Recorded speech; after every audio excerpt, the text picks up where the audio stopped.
Hey guys, welcome back to the channel. This is story about what if 8 years old Naruto is informed by his Jinchuriki status by the Sandaime part 1. Before I start, please do support for more amazing content and comments for part 2. Do consider to subscribe my channel and share my video to your friends and check out the description as well. Let's start the video. Young Naruto Uzumaki, after another harsh day at the academy where Sakura spurned him, Sasuke made fun of him and Iruka scolded him, again, made his way to his apartment.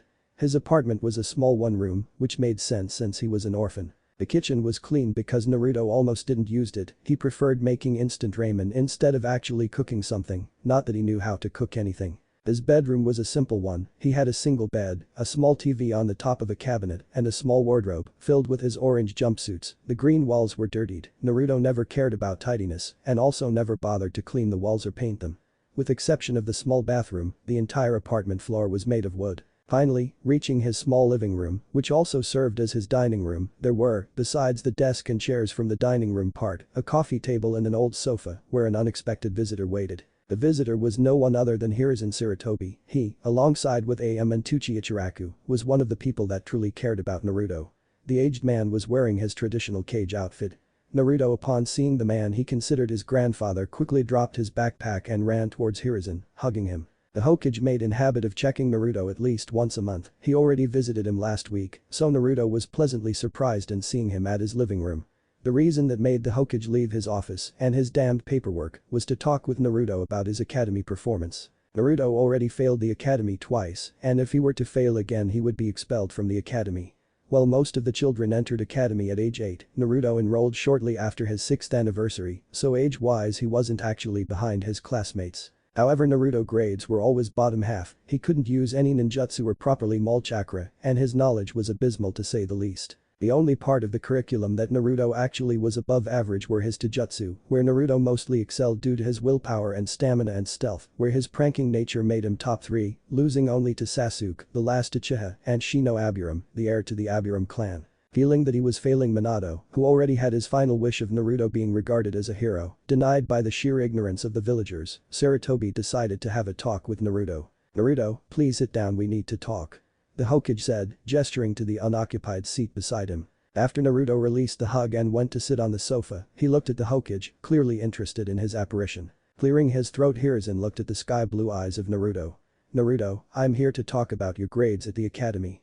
Seeing Naruto's expression change from interest to sadness, the Hokage knew that something was truly bothering Naruto. "I don't know what's happening, Jiji. I tried to study, but the questions are always difficult. No matter what I do, I'm always making mistakes," Naruto said in a resignation. "And you've paid attention to the classes?" "Yes, but the teachers are always ignoring me, like the rest of the village," Naruto said, the last part of the sentence in a mumbled tone so only Hiruzen could hear. Hiruzen felt ashamed of this, teachers who were supposed to help the students playing favorites and ignoring a student. "Okay, I'll help you study. What was the subject of the class today?" "The Great Ninja War." "I see, the first, the second or the third?" Naruto looked dumbfounded at the Hokage before shouting, "What?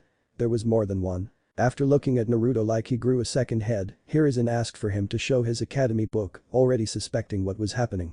The instructors were sabotaging Naruto. His suspicions were proven correct as he opened Naruto's book.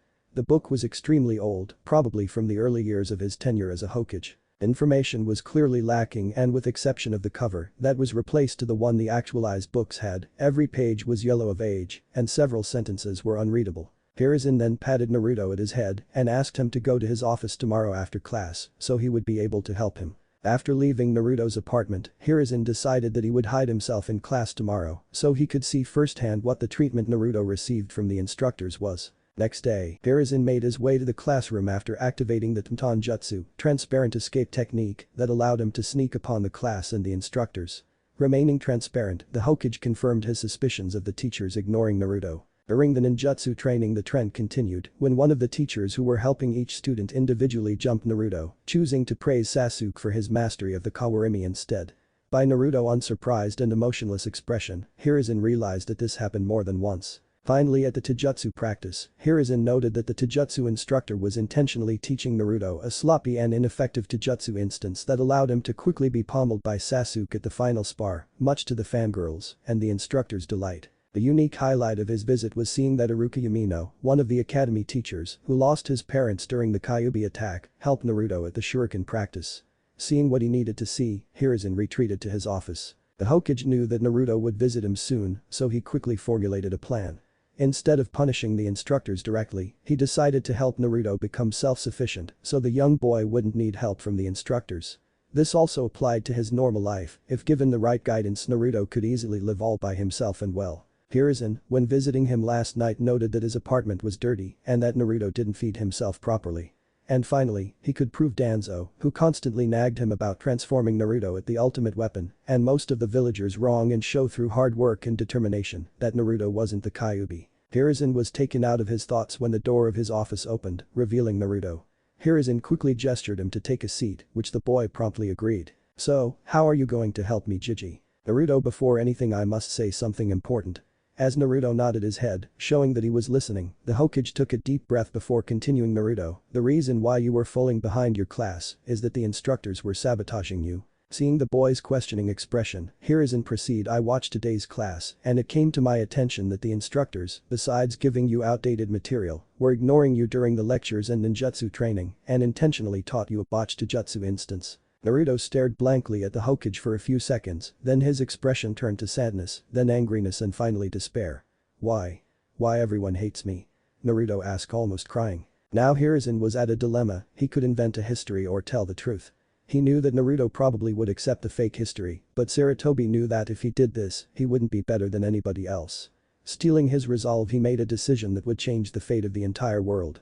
"Naruto, what do you know about the Kyuubi?" It all made sense. Demonspan, demon brat, damned fox. Finally it all made sense to Naruto. He was Jinchuriki of the Kyuubi, the nine-tailed fox. Naruto first denied the fact, then he lost his words, then he accepted. After accepting, Naruto realized he was the Kyuubi. He killed thousands of people and destroyed the village he now called home. After 30 minutes of crying, Naruto looked upon the Hokage, who was patiently waiting for Naruto to recompose himself. "I'm sorry for everything I did, Jiji," Naruto stated before getting up from his chair and running towards the door. But he was stopped when he crashed against the arms of the Hokage, who quickly stood between Naruto and the door and engulfed him in a hug. After some more sobbing, Naruto asked, "Why don't you hate me, Jiji?" The Hokage gave the Jinchuriki a smile before getting up. He quickly withdrew a scroll from one of the bookshelves and laid it on the table. After this, he drew a kunai and put it alongside the scroll. "What do you see there?" he asked, pointing to the items. "A scroll and a kunai." Naruto responded. "Very good, they are different, aren't they?" he asked, getting a nod from Naruto. Now he continued, quickly sealing the kunai into the scroll. "What do you see?" "You sealed the kunai inside the scroll," Naruto stated. "Very good, Naruto, but tell me, just because there's a kunai sealed inside it, the scroll will stop being a scroll?" Seeing Naruto shake his head negatively, Sarutobi continued. "Naruto, you're the scroll, the Kyuubi is the kunai, you won't stop being Naruto just because the Kyuubi is inside you." Naruto nodded his head, showing that he understood. But then he frowned. "Jiji, if things are like you said, why the rest of the village hates me?" "Well, they're blinded by the fear. Most of them also didn't know about the quality of the seal, so they think that you are actually the Kyuubi." The young blonde and the aged Hokage kept talking for a few hours. Naruto learned more about his seal, and the Hokage assured that the Kyuubi wouldn't take over as long as he controlled his emotions. Naruto also learned that the Yondaime wished him to be viewed as a hero, but blind hatred made him into a scapegoat. Finally, the Sandaime explained about his law that prevented the adults about telling the kids about the Kyuubi, so the children would see him as Naruto and not the Kyuubi, and how it backfired as the kids mirrored their parents' behavior towards Naruto. By the time the two finally finished discussing the Kyuubi topic, it was already night, and the Hokage offered to treat Naruto some ramen from Ichiraku's. At the Ichiraku's, Naruto and Hiruzen made their way to the Ichiraku's, Naruto's favorite ramen stand. Even though Naruto loved ramen, his affection to the Ichiraku's was because here he was treated like family. Whilst the most expensive restaurants and even some stores refused to sell anything to Naruto, Tuchi and Am always treated him well. After placing their orders, which made Hiruzen frighten a little bit because of the sheer amount of ramen Naruto ordered, they continued their conversation. "Naruto, I'm going to ask a very serious question, and I'd like you to answer honestly as possible." This got Naruto's attention, as he perked up and looked at the Hokage expectantly. "Do you hate Konoha for everything you've been through?" Naruto made a contemplative pose, putting his hand on his chin before replying. "No, but I don't hate Konoha, but I maybe hate the villagers." Sighing and taking a deep breath, the blonde continued. "After what you said to me earlier, I understand why they could fear me, but I didn't do anything to make their assumptions true." "Naruto, since you were young you claimed you wanted to be Hokage, is this still something you still want?" "Honestly, I think it's not even possible for me to become Hokage anymore. I'd never get the villager support. You told me earlier that the big clans don't hate me, But I don't think that it's possible for me to be elected for Hokage without the civilians backing, right? If I died without stating who I wanted to succeed me, yes. But if I decided to back down from the post and with some backing, it would still be possible to select someone without the civilian support as long as I have the Shinobi Council backing. I see, but answering your question whilst being Hokage still has a shine for me. I don't feel like setting this as a goal anymore. Anymore? So you have a new goal? Hiruzen asked, looking at Naruto with a raised eyebrow. Sort of. Now I'd like to become stronger so I can protect you, old man Tucci and Am Nichin. Bracing a smile, Hiruzen complimented the blonde. A noble goal indeed. The duo kept eating in silence. As Hiruzen finished his pork ramen, Naruto was already on his way to his 7th bowl of the day.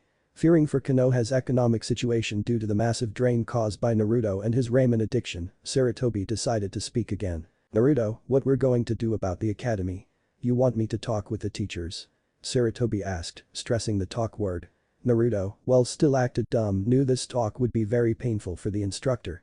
Even though he wanted to see those dumbasses put in their places, Naruto dismissed the idea. I see, Sarutobi mused after Naruto's dismissal of his idea. You're willing to let them go freely after what they did to you? The Hokage asked, raising an eyebrow. I never said that. I guess some hard pranking is in order, and you're going to help me. Naruto replied with some real hardcore grin that sent some shivers down Sarutobi's spine. Oh Kami, I think I've created a monster. Time was running low, 4 on his left, another 4 on his right, 2 towering from above. Naruto had to act quickly. Drawing 4 shurikens from his weapon pouch, Naruto hit the 2 targets on the left, 1 on the right and 1 above. Time was a factor. Time to get extra flashy. Jumping backwards in a black flip motion, Naruto withdrew 2 kunes from his holster strapped on his right leg, hitting the final target above and another one on his right. Before reaching the ground, Naruto fired 2 shurikens up front without any clear target, whereas the remaining target stood on the edge of his peripheral vision. Pulling a wire with his left pinky finger, altering the trajectory of one of the weapons so it would head right. Then, jerking his head left, Naruto revealed another wire, this one pulled by his teeth. This wire, attached to the other shuriken, changed the projectile path to the right. In his final movement before landing on the ground, Naruto controlled the pinky shuriken to collide with the teeth shuriken. As the weapons collided, Naruto let go of the wires, effectively sending a shuriken towards his left, whilst the other one headed towards his right. Gracefully landing on his feet, Naruto contemplated his work. 10 targets, 10 perfect shots. Very good, Naruto. 10 out of 10. Came the voice of Iruka Yamino. Standing with 5'8", with olive skin, black eyes and brown hair styled in a ponytail, his most distinguishing feature being the scar that crossed his nose bridge. This man was one of the precious people Naruto gained in the last 4 years. Naruto and Iruka had a rough start, as the Jinchuriki often pranked the instructor. However, after his talk with the Sandaime 4 years ago, Naruto came to realize that he and Iruka were very alike. They were both orphans and craved attention. One day after class ended, Iruka asked to talk with Naruto. That was the day he gained an older brother. Flashback start. 3 months after his talk with the Hokage, Naruto found himself in another extremely boring lecture from Iruka. He was sleeping alongside Choji Akimichi and Shikamaru Nara, as he didn't saw any point in paying attention to this class. After some time, Iruka noticed the slacking trio and went to scold them about paying attention to the lectures. Choji and Shikamaru didn't seem bothered by Iruka's scolding, but Naruto was extremely angry because in the past he in fact paid attention to the class but never learned anything due to the instructors constantly sabotaging his progress. Naruto decided that payback was in order. Instead of pranking, he decided to show Iruka and everyone in class that he didn't needed them. So, during the day, Naruto would constantly answer all the questions Iruka posed to the class. During Taijutsu Spade, blonde-haired boy made short work of every opponent, including Kiba Inuzuka, owner of one of the best Taijutsu grades in the class, before surrendering against Sakura under the reasoning of being tired, a blatant lie. As Naruto kept answering all the questions and beating every opponent, he would constantly glare at Iruka and Mizuki, as if saying that he didn't need their help. Whilst both Mizuki, the most stuck-up student of the class, namely one Sasuke Uchiha, and by extension the rest of the class, thought Naruto was cheating, Iruka was pleasantly surprised. He always came out as a rigid teacher, but unlike the other academy instructors, he never despised Naruto because of the Kyuubi. He saw Naruto as a normal kid, like the rest of the village should. The only reason Iruka kept a stern, non-friendly facade was because he saw much of his younger self in Naruto and therefore wanted to make sure that the boy didn't make the same mistakes as him. After class ended, Naruto was asked to stay and talk with Iruka. The teacher handed him a paper with a math problem. Naruto, if you answer this problem right, I will never bother you during class again. Reading the problem, Naruto saw that it in fact was a hard question, but not an impossible one by any means. So after 15 minutes, Naruto handed Iruka the paper back with his answer. Iruka knew that Naruto was holding back in classes, a fact that went unnoticed by the rest of the academy staff and even the students, so he purposefully gave Naruto a genin graduation test question. Knowing that Naruto never paid attention to the classes, he knew he wouldn't suspect anything. As he saw the question, he knew that if Naruto wanted he could easily be top 3 in class, but he didn't wanted this because of something. Very good, Naruto, as the said boy then turned back and made his way towards the door. Iruka said something that definitively got his attention. What about going to Ichiraku's? My treat. Flashback end. After this, Naruto and Iruka became extremely close. Naruto never became top 3 in class, staying in the middle of the pack, but only because he didn't wanted it. Iruka managed to gain the boy trust, and they became brothers in all but blood. Iruka learned about Naruto's rough start at the academy and saw that the slacker Naruto only existed because said boy didn't wanted any of the instructors to claim that they helped him achieve anything. As Naruto respect to Iruka grew, he even started paying attention to Iruka's lectures, leaving the sleeping to the other teachers' classes. Now Naruto, all you need to do to pass the exam is to perform a henge, a kawarimi and a bunshin. The boy nodded before performing a kawarimi, substituting himself with a practice doll. Excellent, now henge. Performing the seals, Naruto transformed himself into Anko Mitarashi, the snake mistress of Konoha, wearing a more revealing than the usual outfit if that was possible, basically an almost naked Anko, only with some extremely small pieces of fabric covering their most private areas. The effect was instant. Iruka went from a serious academy teacher to a pervert in 0.003 milliseconds, being propelled backwards by a giant nosebleed before losing conscience upon hitting a wall. 15 minutes later Iruka regained consciousness. Ibaka, what was that about? I always knew you were a closet pervert, this is my sexy no jutsu. What king of ninja does something like that? Iruka said before bonking Naruto in the head. Someday this will defeat even the Hokage, Dadabayo. Naruto replied, causing Iruka to sweat drop. Anyway, now you need to do a bunshin so you could pass. In the exterior Naruto was looking calm and collected, but deep inside he was freaking out. The bunshin no jutsu was always his weakest technique because of his abnormal chakra pool. I need to do this, I can't fail Konohamaru and Abisu hentai. Flashback start. After his payback at the academy teachers in an elaborate prank that consisted on having Anko Mitarashi to invite the before-mentioned teachers to a 4-way date with the ice queens of Konoha, paint, slingshot hits at very sensible places and horse weight laxatives, Naruto was back into the Hokage office. Yo, wanted to see me Jiji? Yes, we need to talk what we are going to do about your studies. I've been thinking on firing them or at least giving them an ultimatum about their responsibilities as teachers. Should they don't comply with my orders I plan on firing them and stripping their shinobi ranks. Thanks Jiji, knowing you care for me like this means a lot to me, but Naruto replied, adopting a more cautious tone. I don't think it'll work. Seeing the Sandaime's questioning expression, the blonde continued.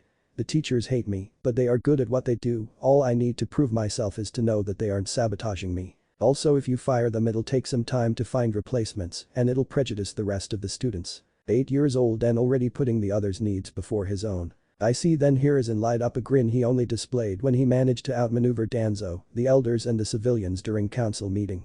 Then I have an idea.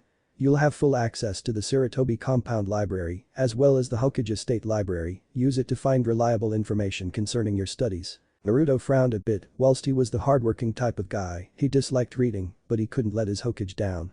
He was interrupted of his thoughts when he heard the slight tired, yet firm voice of the Hokage. But we still need to make up for your lost time and your skills training.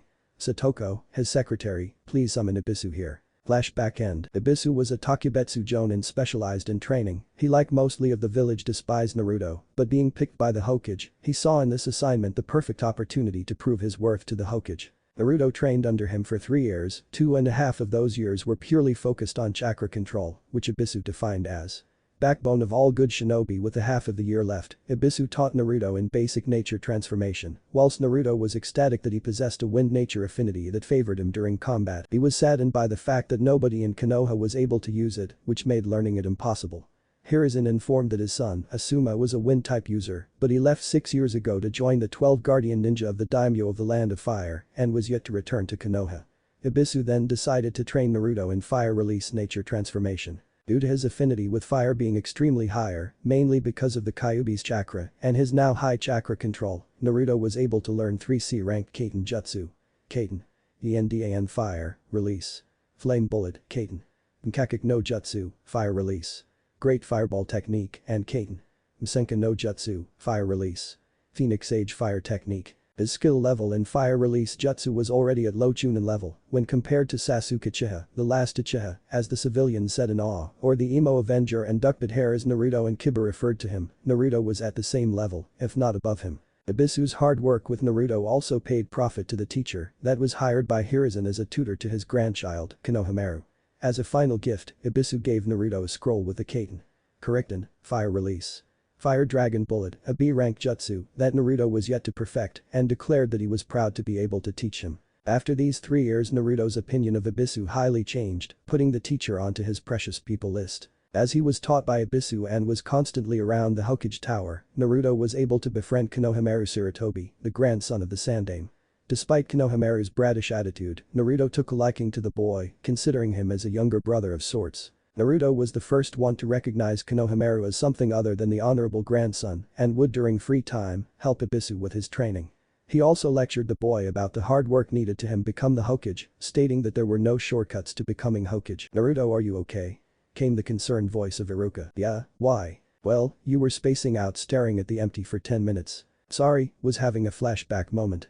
Naruto replied, rubbing the back of his neck. "I'm still waiting for the bunshin." "Roger that." Clearing his mind, Naruto made the required hand signs, summoning 5 bunshins. Iruka looked at the clones before smiling to the boy. "Close your eyes." "Why?" "Just close it." "Okay." When he opened his eyes again, he found Iruka without his hit I-8, touching his own forehead he felt the steel and the Konoha leaf symbol, before realizing. "Congratulations on graduating, Naruto, you're now a shinobi of Konohagakure no Sado." Tears welled up in Naruto's eyes as he remembered of all his struggles during his lifetime, now he finally did it. "Thanks, Iruka-sensei." The duo was then interrupted when a purple-haired Anbu woman, wearing a cat mask appeared before them. "Iruka Yamino, Naruto Uzumaki, your presence is requested by the Hokage." "Congratulations on graduating, Naruto, you truly deserved it."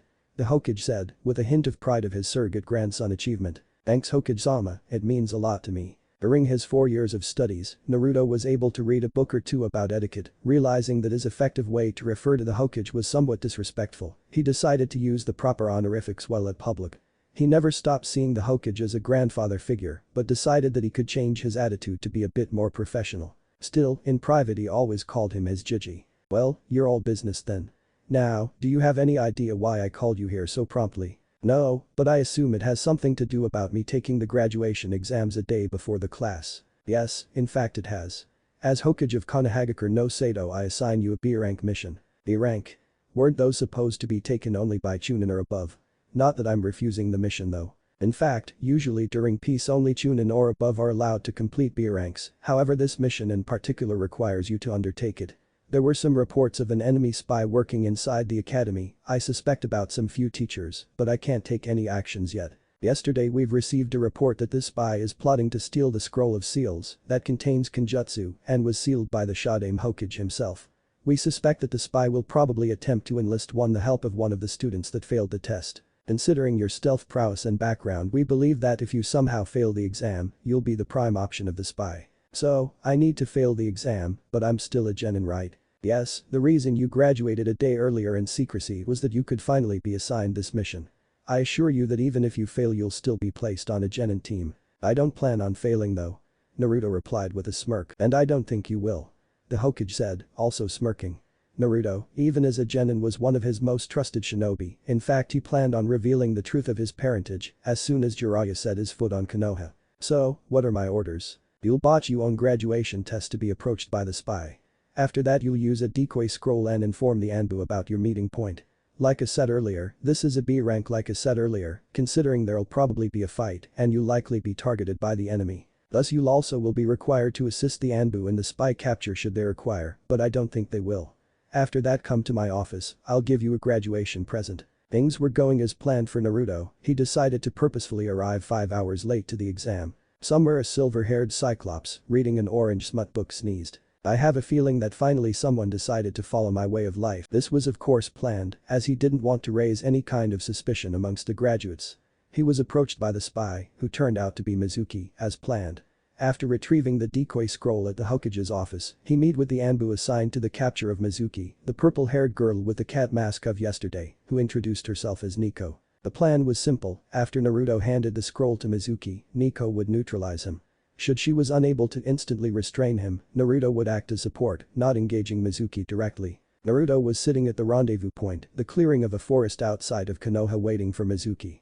He made sure to observe all the surroundings to be able to plan something should Nico's plan went wrong. After waiting for 5 minutes Mizuki finally showed up. Standing atop of a tree branch whilst Naruto sat at the ground under another tree. "Hey Mizuki-sensei, I got the scroll, can I get my headband now?" Naruto asked, pretending to be enthusiastic. "Sorry, but no." Mizuki said with an evil glare. "Now, die," he said, throwing a Fuma shuriken towards Naruto. Naruto quickly rolled towards his right, avoiding the lethal strike, just in time to see Nico leaping from a higher branch, using her sword to strike down Mizuki, who barely managed to avoid a hit. "You okay, kid?"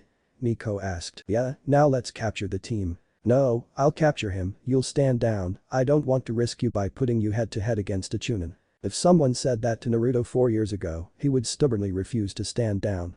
However, after 4 years of studying and in his first mission as a genin, Naruto followed suit, hoping to accomplish the mission, impress his superior, and hopefully get another B-ranked mission. While not engaging in combat, Naruto was observing the fight carefully, trying to get the most intel as possible on the enemy.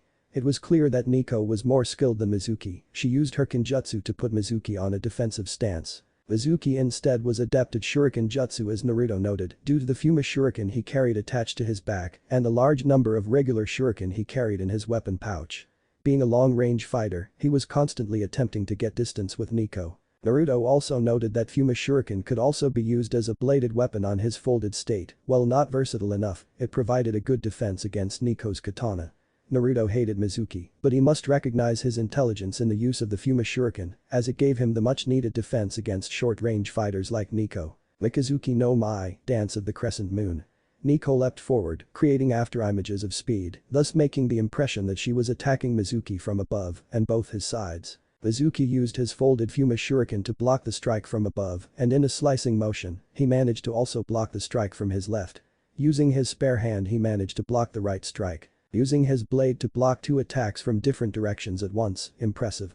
Naruto thought. He was brought out of his musings as Nico appeared in front of Mizuki, who now had his guard opened in an impressive display of speed, thrusting her katana towards Mizuki's chest in a jabbing motion. As Naruto and Nico thought the fight was over, Mizuki seconds before being hit, channeled chakra into a tiger tattoo on his chest, making it glow from under his Chunin vest. The next second, Mizuki's muscles underwent an impressive growth, ripping his shirt. The most bizarre thing is that he started growing a fur above his waist, becoming a hybrid of human and a tiger. The fur covered his entire torso, neck and face. Whilst maintaining his pale blue hair, he developed tiger ears.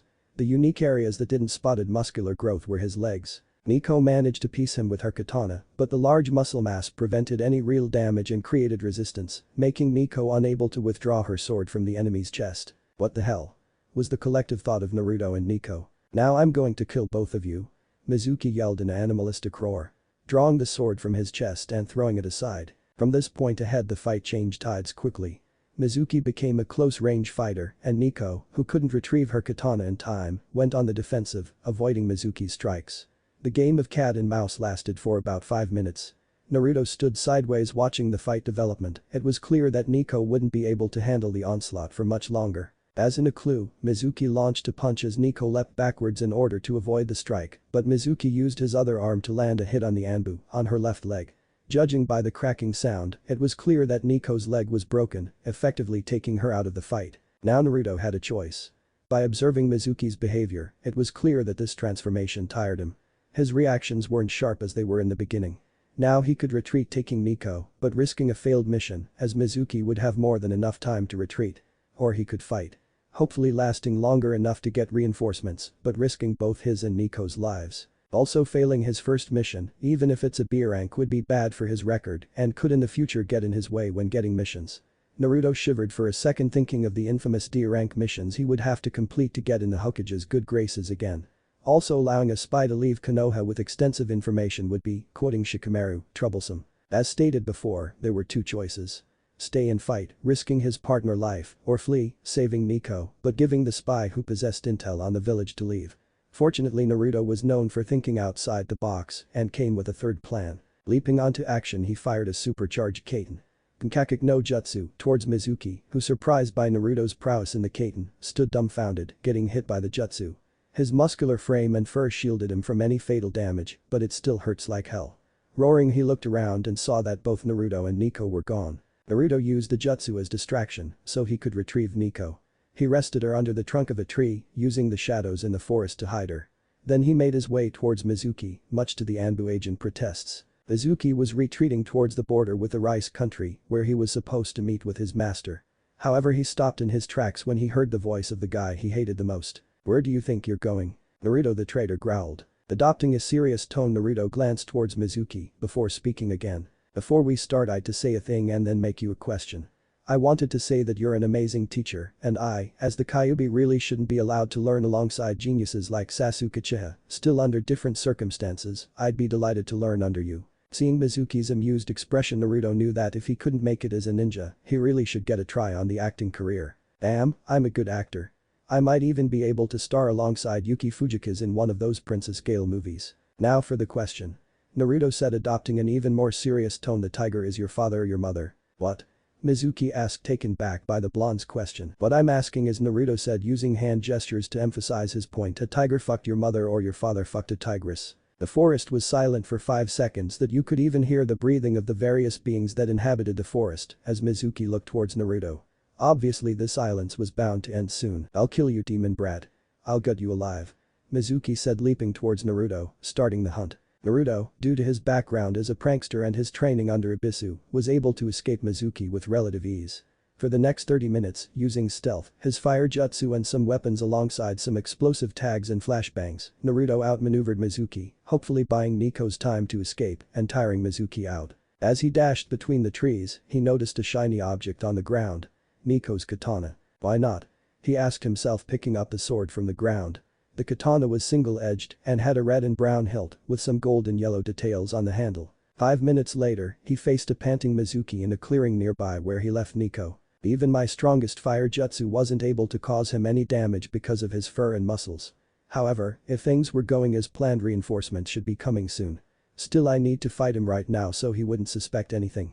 It's a good thing I picked that katana up. Naruto formulated a strategy that consisted on dodging Mizuki's strikes whilst using the katana to prevent him from getting much closer.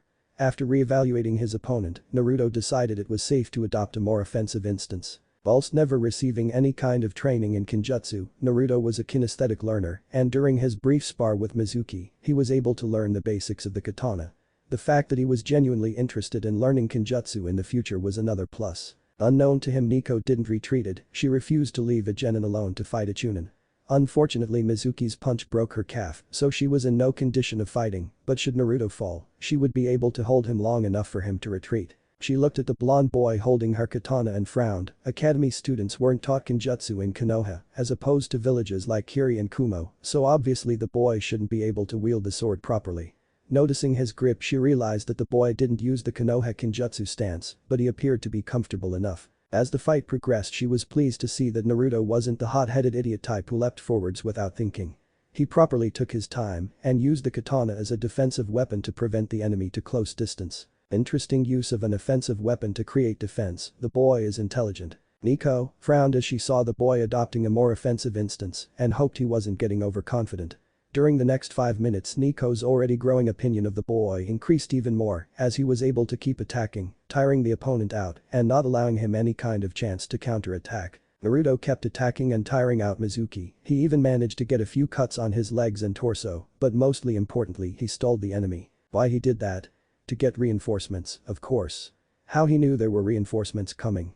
It was his plan all along. As he dodged another furious strike of Mizuki, who was on his last legs, he felt 2 chakra signatures approaching. Whilst not receiving training in censoring, Naruto had a natural talent for this particular ability. When younger, he sensed people by his Kyuubi improved hearing. Nowadays he was able to sense chakra signatures meditating, but being focused on the fight, he still was able to sense someone coming, but he didn't know their strength. The reinforcements were in fact Anbu, who using a restraining technique quickly subdued Mizuki, getting him unconscious.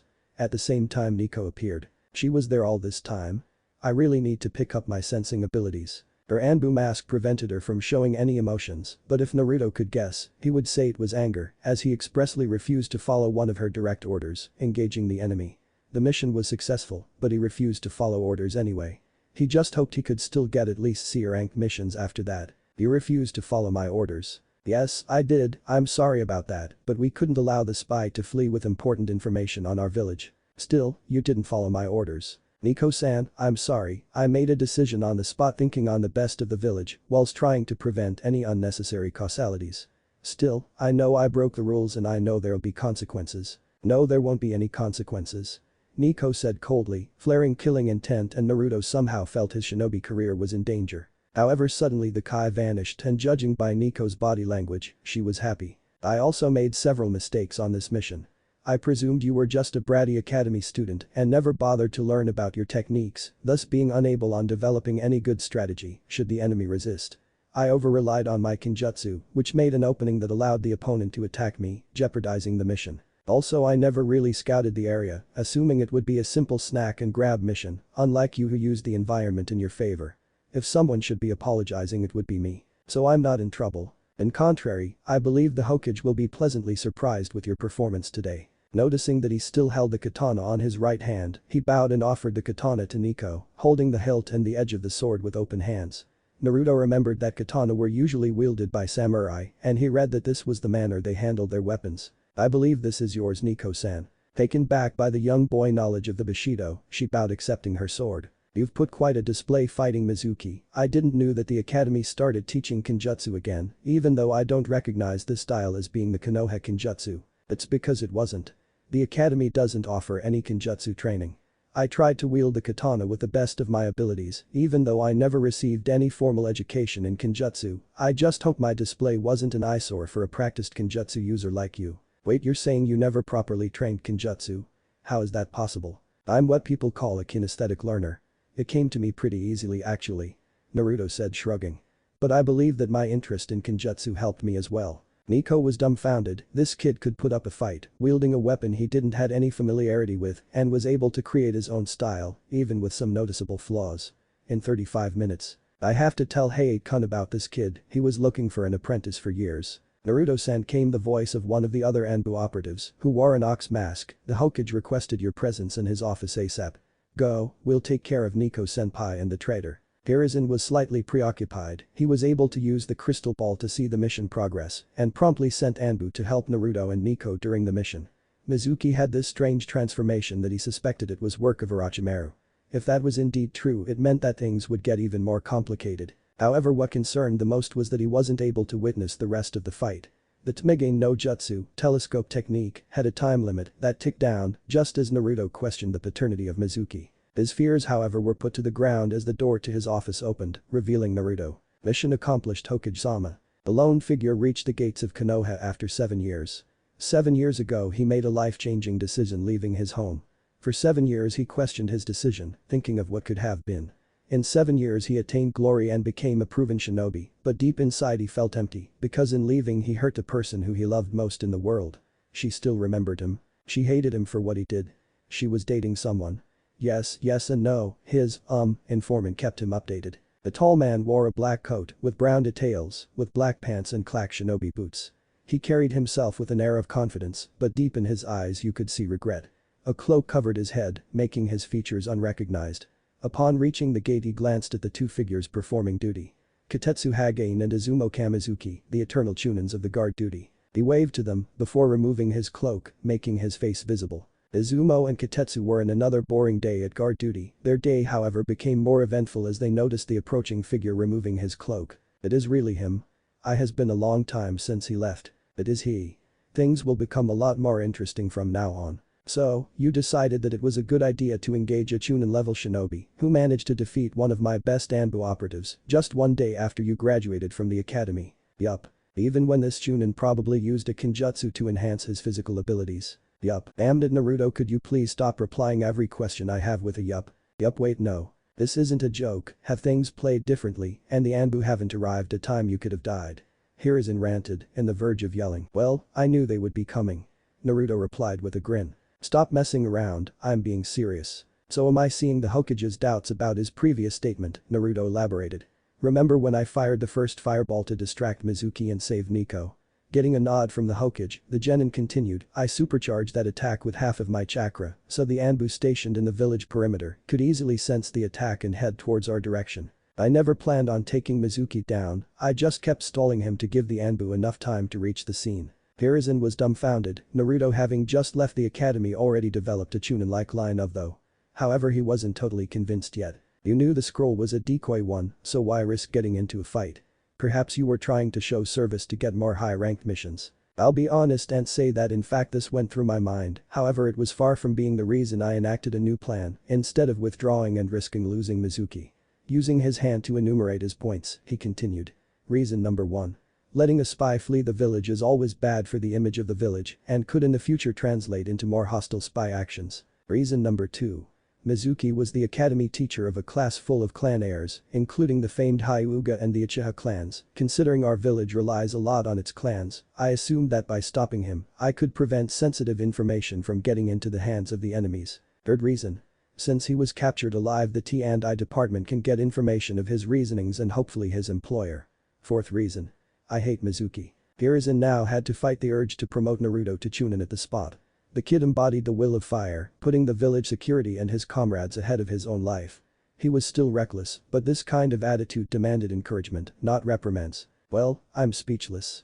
Not only you completed a mission that turned out to be a A rank since it concerned secretive village affairs, but also managed to analyze the scenario you were in, decide the best plan of action, and develop and perform a successful strategy at the spot. Thanks Hokage-sama, being praised by you means a lot to me. No need to formalities now, we're alone. Picking an envelope on his drawer and handling it to Naruto, he continued his speech. This is the reward for your first mission, like I stated earlier, due to the capture of an enemy and the facts I mentioned before, it turned out to be a A rank. Opening the envelope, Naruto's heart skipped a bit. 150,000 rim. And I am using the conversion rate that $1 is equivalent to 10 rim, so Naruto received about $15,000 for this mission. Seeing the genin eyes shine with the amount of money, Hiruzen chuckled. Don't go spending all your money on ramen. Also, remember to go to the academy next week for the genin team's assignments. Until then you're dismissed. As soon as Naruto left his office, Hiruzen reached for his hidden drawer, where his faithful companion in the battle against the paperwork rested. Time for some reading, the Sandaime said to himself, giggling perversely. His quality time was quickly interrupted when Anbu appeared in the room. Okage-sama, Asuma Sarutobi has returned to the village. What Hiruzen though would be a quiet uneventful night quickly snowballed into a sleepless night for the aged Hokage. First Naruto managed to complete his A rank, capturing a spy that could be working for Orochimaru. Then his son, Asuma, came back to Konoha and is requesting an audience with him about being reintegrated into the shinobi program. Also he had to create the genin teams of a graduating class full of clan heirs, what was never an easy task, considering both the civilian and the shinobi councils tended to butt in, the latter one being in a most considerate, less demanding manner. Finally Nico, one of his most trusted Anbu, asked to a private audience with him alongside her boyfriend. Hey, why? He had no idea. But before worrying about Nico, he had to meet his son. Asuma and Hiruzen never really agreed about anything. Hiruzen knew that his younger son never wanted to be seen just as the Hokage's son. Hiruzen's wife, Bawako, was the peacemaker. Both men were extremely strong, but they were smart enough to learn to never get on the bad side of a woman. When Bawako passed out, their relationship deteriorated badly, Asuma felt alone, and Hiruzen buried himself into his work as Hokage. Finally, on a fateful day 7 years ago, Asuma had a serious discussion with his then-girlfriend, Kurenai Yuhi, and they ended breaking up. Alone, Asuma decided that he needed a change of air and decided to accept the daimyo offer to join the 12 Guardian Ninja. During those 7 years they only exchanged letter thrice.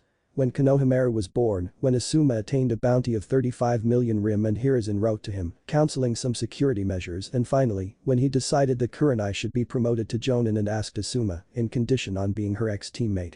But now father and son stood in front of each other after all these years. Hiruzen noted that gone was the teen that left years ago, now he was a man.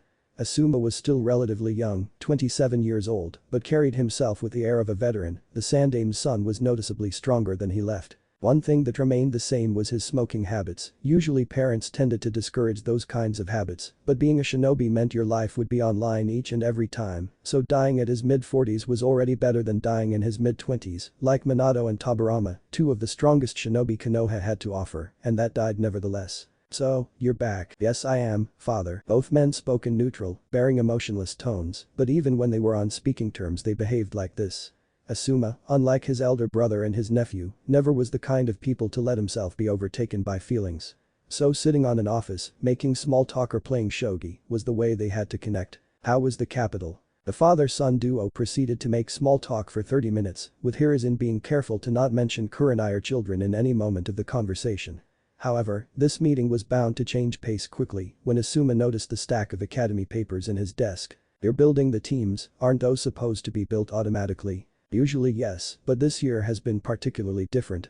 This graduating class has the heirs to the Akimichi, Aburam, Nara, Hyuga, Inyazuka and Yamanaka clans, a promising girl from the Haruno civilian clan, the last of the Uchiha and finally Naruto Uzumaki. That's why I don't want your job," Asuma said chuckling. "Humph, this isn't even the worst part, the civilian council kept bothering me about assigning the Uchiha to a one-man squad so others wouldn't hinder his growth, the shinobi council keeps asking me about the sensei, and the jonin themselves keep asking for certain additions to their teams. Who are the jonin anyway? Shit, well, you see Kakashi and Airshi." "She?" Asuma asked narrowing his eyes. Kurenai?"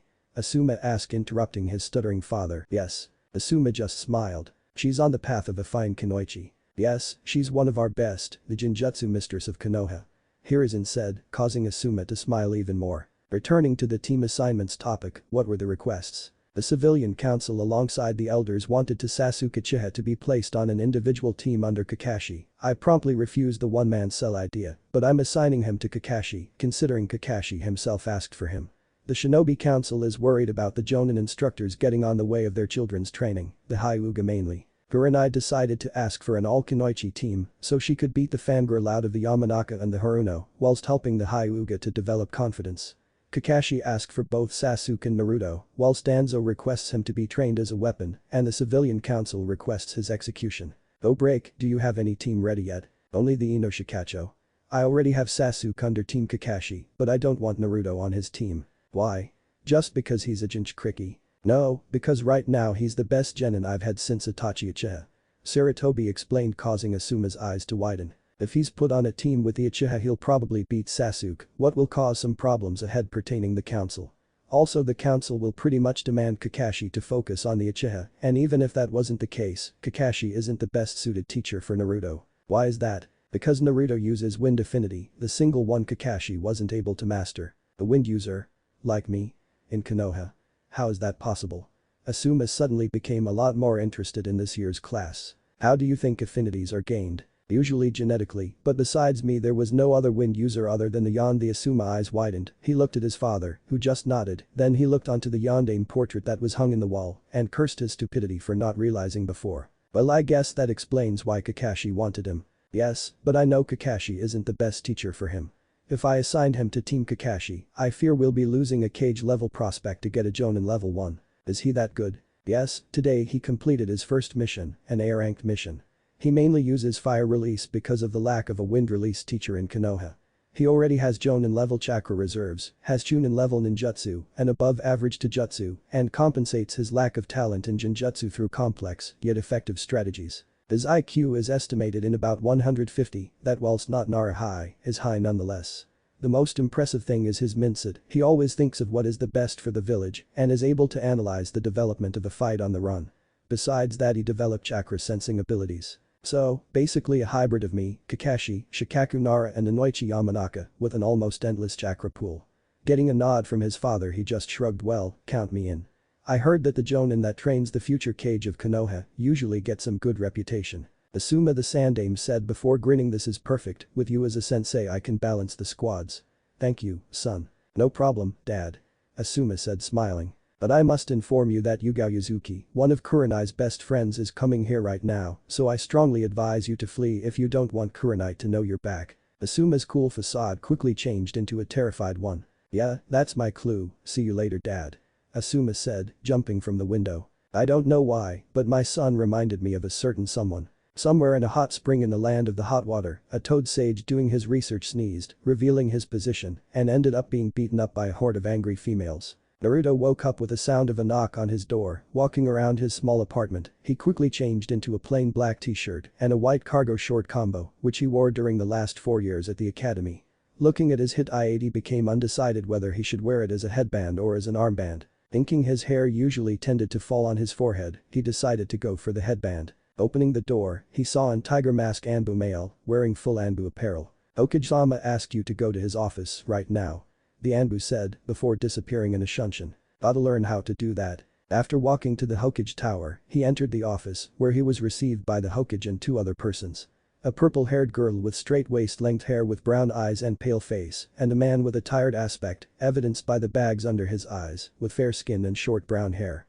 The couple wore standard Konoha flak jacket, the uniform for Chunin rank or above shinobi. A noticeable fact is that the two of them had katanas, a rare sight in Konoha, where kenjutsu wasn't taught, unlike other villages like Kumo, Kiri and even Iwa by lesser extent. Hello, Hokage-sama, Nico-san, Nico's boyfriend-san. Wait, how do you knew who I was? I never showed my face, and how do you know that Hate-kun was my boyfriend? Answering your first question.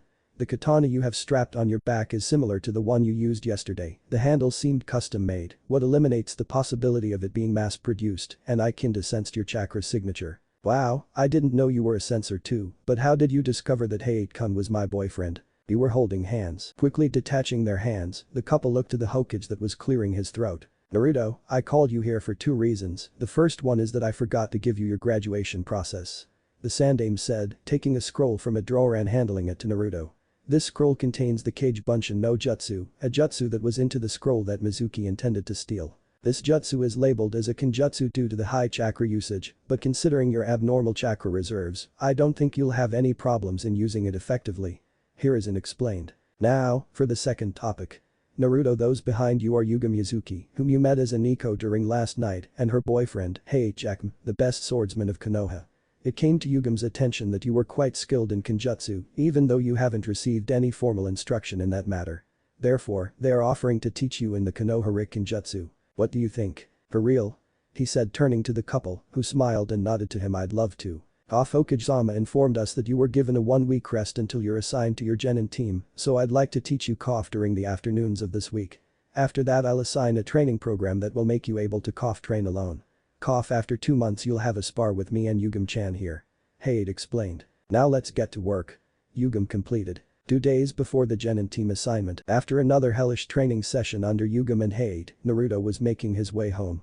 His kenjutsu improved greatly during training, but still was a work in progress. Yugam also was considerate enough to give Naruto some pointers in the usage of his sensory skills, but they were nowhere near effective, as Naruto could only sense signatures in a 500 meters radius and could only distinguish those signatures into a 100 meters radius. Considering even genin were able to cut this 500 meters in less than 1 minute and he could only sense their chakra in less than 10 seconds before the attack, it would leave him defenseless, as he would only have this tiny time window to evaluate the opponent chakra and decide he would be able to fight back or retreat. The couple decided to give Naruto tomorrow as a day off so he could rest for the big day.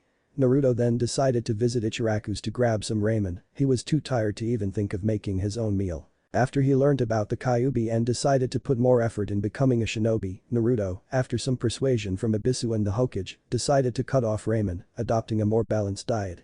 However, ramen was still his personal favorite and he stopped by at the Ichiraku's at least once a week. After ordering 2 servings of miso ramen and another 2 of pork ramen, Naruto noticed that AM, who was serving him since Tucci already went home, was somewhat different. Hey AM Nichan, something troubling you? Naruto asked, honestly concerned. No, everything's fine. AM responded, faking a smile. She could at least put some effort onto lying then. AM, I consider you as my sister, to me you are family, so please tell me what's wrong.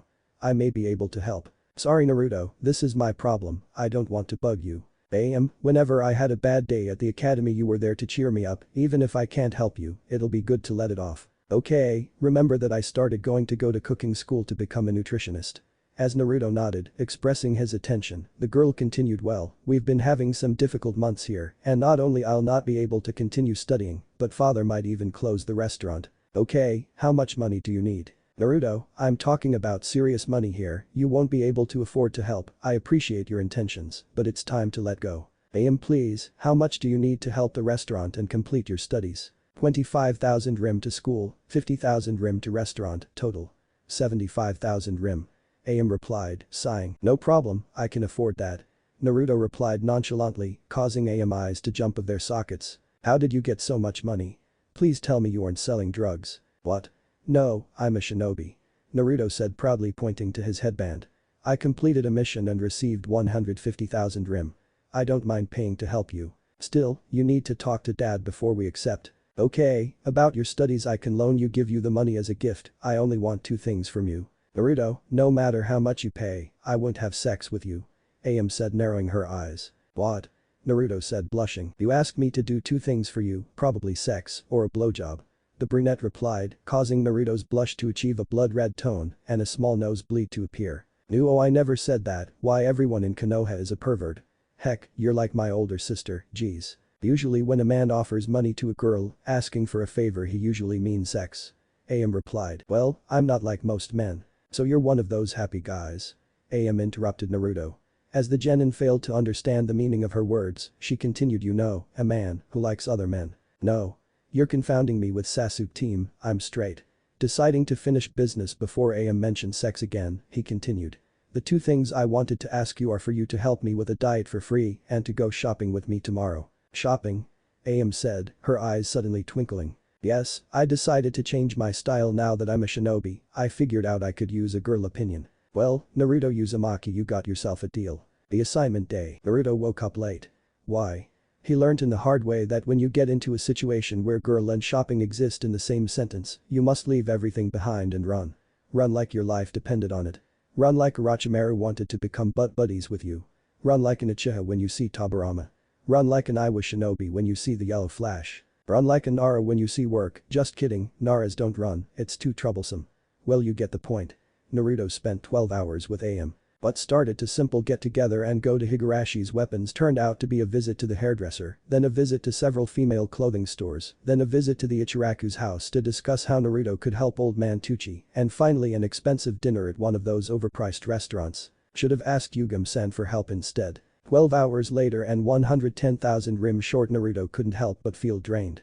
He was happy to reach an agreement with old man Tucci. He ended up buying 25% of the raiment stand with his 100,000 rim, effectively making him a co-owner of the place. The other 10,000 rim were used buying clothes, weapons, getting a new haircut, buying AM a dress. He was still trying to figure out how she convinced him to do that, must have been the puppy eyes no jutsu, and paying for dinner. Naruto was happy with his choice of clothes, they were somewhat cool, but still durable and light, so he could move freely. He also replenished his weapon stock and placed an order for a custom-made katana that would be ready in a month's time. Naruto considered his haircut somewhat cooler than his previous one, but still was practical, the main reason he opted to modify his hairstyle. Naruto now wore black shinobi sandals with metal toe cap so his toes weren't exposed to attacks from projectiles like senbon or arrows. The sandal itself was made of a more resistant type of rubber than the one used in the standard issue, providing more durability. He wore black Anbu pants, which tightened around his calves, but still were loose enough for him to move without losing any speed or momentum. On his right tight, a modified kunai holster to also hold shuriken was strapped with white bands. Naruto opted for this modified version, so he could quick draw a shuriken as well, even though there wouldn't be too many available. Since he never really was a fan of shuriken jutsu, he decided to go for effectiveness instead of sheer number. He wore a black simple jacket, which he maintained closed, with a single orange strip running from each shoulder to the end of the sleeves. He also emboldened the Uzumaki clan insignia on the back of his shirt. Even being a full-sleeve jacket, Naruto wore it with half-folded sleeve running until his mid-forearm. He decided to not buy an armor of kinds, since he usually preferred to engage the opponent's mid-range, and his Taijutsu instances were heavily biased towards evasion, so speed was chosen in detriment of armoring. Underneath the jacket, Naruto wore a mesh t-shirt, chosen to give some extra protection. Naruto's new hairstyle was a slightly shorter variation of his previous one, which he wore as a side-swept haircut. He decided for this option since the AM, and even himself by a lesser extent, considered to be kind of ugly. By side-seeping it he could prevent his bangs from falling onto his eyes, even if somehow he lost his headband. Finally, Naruto resolved his hit I-8 dilemma by wearing it as a headband. This choice was that wearing it as a headband instead of an armband, not only he could get a protection in his forehead, but also his arm's movement wouldn't be slightly restrained by the armband form. He changed the clothing from blue to black to be more undetectable at night. Quite happy with his new look, Naruto made his way towards the classroom, hoping to not be late. Upon entering the classroom, he realized that he wasn't late, but his new wardrobe attracted some people's attention. Choji Akimichi, Shikamaru Nara and Kiba Inuzuka, his closest friends, looked at him quizzically before stopping as Naruto gave them a "we'll talk later" look. Sasuke Uchiha quickly glanced towards him, probably expecting to see Iruka. After he realized that it was just Naruto, he went back to brood in his own world. However, Sasuke's action wasn't unnoticed by his closest two fangirls, Sakura Haruno and Ino Yamanaka. Both girls turned out to see the new Naruto, and both lightly blushed. "Oh Kami, Naruto looks hot." The blonde fangirl though, "Is that Naruto? He's handsome." "No, perish this blasphemous thoughts, I like Sasuke, not Naruto." The pink cat though. "Ah. what a glorious piece of meat. Inner Sakura added. Finally on the corner of the room Hinata Hyuga was trying her hardest to not faint, but as Naruto made eye contact with her, those efforts went to waste as she passed out. Naruto wanted to seat near his friends, however there was just one available seat on the end of the class. Making his way towards the seat, Naruto was thankful that he went shopping. Judging by the blushes of the girls in his class, it seemed that his new wardrobe caused quite the impression. Taking his seat Naruto realized that he could see the entire class from his spot. Toji, Kiba and Shikamaru were sitting together, the first one was eating, as usual, the second one was playing with Akamaru, as usual, and finally the last one was sleeping, yep nothing new as far he was concerned. Those three were his only friends with his age. Naruto and the trio became closer because of their lack of interest in classes. Each one had different reasons. Naruto himself wanted to make clear that he didn't need the teacher's help and that everything he achieved on his own, the only exception going to Iruka's classes. Toji wasn't motivated, like his best buddy, Shikamaru, and spent most of the class eating. Kiba disliked indoor classes and tended to skip a lot of classes to play outside with Akamaru. Shikamaru had zero motivation, but over 200 in IQ, so he would take constant naps, play shogi instead of paying attention to the lectures, but still had no problems in the tests. Actually Naruto was pretty sure that if Shikamaru wanted he could easily become the rookie of the year, but quoting Shikamaru himself, it was too much troublesome. Naruto's closest friend was Shikamaru, they would slack off together and sometimes play shogi, with Shikamaru actually having to make an effort to win. After befriending Shikamaru, Choji came next. The boy was nice and a loyal friend and naturally became Naruto's friend. Naruto's relationship with Kiba was a bit more complex. At the start Kiba didn't saw eye to eye with him, mainly because that when Naruto stopped being sabotaged by the teachers, he quickly surpassed him, making Kiba the dead last in class. However they would constantly skip class and occasionally pull pranks. Kiba stopped resenting Naruto for surpassing him and decided that his grades were his own fault. Naruto even helped Kiba with schoolwork once or twice. Due to their kinship with the dogs, the Inyazuka clan was considered one of the most loyal clans on Konoha, and Naruto was happy to have such a loyal friend. On his right corner sat Shino Aburam, who was just Shino. He was the good kind of stoic. He treated well those who treated him well and never bothered anyone. But due to his reclusive nature, a shared trait amongst his clansmen, he never really talked with Naruto on a personal level. Naruto's attention quickly changed to the still passed out Hinata Hyuga, the heiress to the Hyuga, the strongest clan in Konoha. The Hyuga were the traditionalist kind of clan, their division in main and branch houses being one of those so-called traditions. Hinata was unlike the rest of the Hyuga, which meant she didn't acted like she had a 5-foot pole shoved in her ass, actually she was kind and caring with everybody. Hinata's biggest weakness was his lack of confidence that made her look weak to her clan that began to criticize her and therefore making her more unconfident. Naruto, after being forcibly retired by the sex ed class, decided to learn by studying the Icha Icha book series. If that was his most brilliant or his stupidest idea Naruto wasn't yet sure, but the fact is that by judging by her actions towards him, Naruto came to the obvious conclusion that Hinata had a big crush on him. Naruto was first overjoyed when he learned that a girl liked him that way, but after researching about the Hyuga, he saw that there were no prospects of a future relationship between him and Hinata. The Hyuga clan practiced some mild inbreeding to keep their bloodline clean, and there were some few documented cases of women being married off to another clans, much less this woman being the heir. Even though the prospects of a future relationship between Naruto and Hinata being almost inexistent, Naruto really cared about the heiress and hoped to help her with her confidence issues. Next was Ino Yamanaka, one of the prettiest girls in the class, one of the prettiest girls in Konoha. Naruto had a huge crush on her, but combining his newfound dedication towards shinobi training and Ino being one of Sasuke's most avid fangirls, made him forcibly end his one-sided crush. Unlike most of the girls in class, Ino came from a shinobi clan, actually being heir to the Yamanaka, due to that she didn't openly despise Naruto like the girls from civilian origins.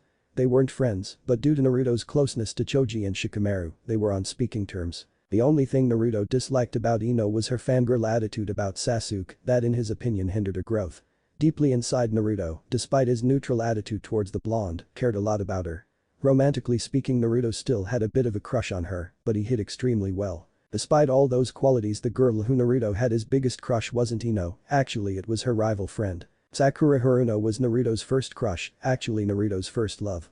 Unfortunately it was totally one-sided and Naruto never felt the right moment to make a move on her. After undergoing a change of personality 4 years ago, Naruto hoped that his crush on Sakura would end. Boy, he was wrong. Before seeing the world with his newfound wisdom, Naruto liked Sakura because she was pretty, she had a lovely pink hair and a cute forehead. The new Naruto saw a girl that was extremely talented, with a masterful chakra control, and that managed to be the top kunoichi in class, in front of two clan heiresses despite her civilian handicap.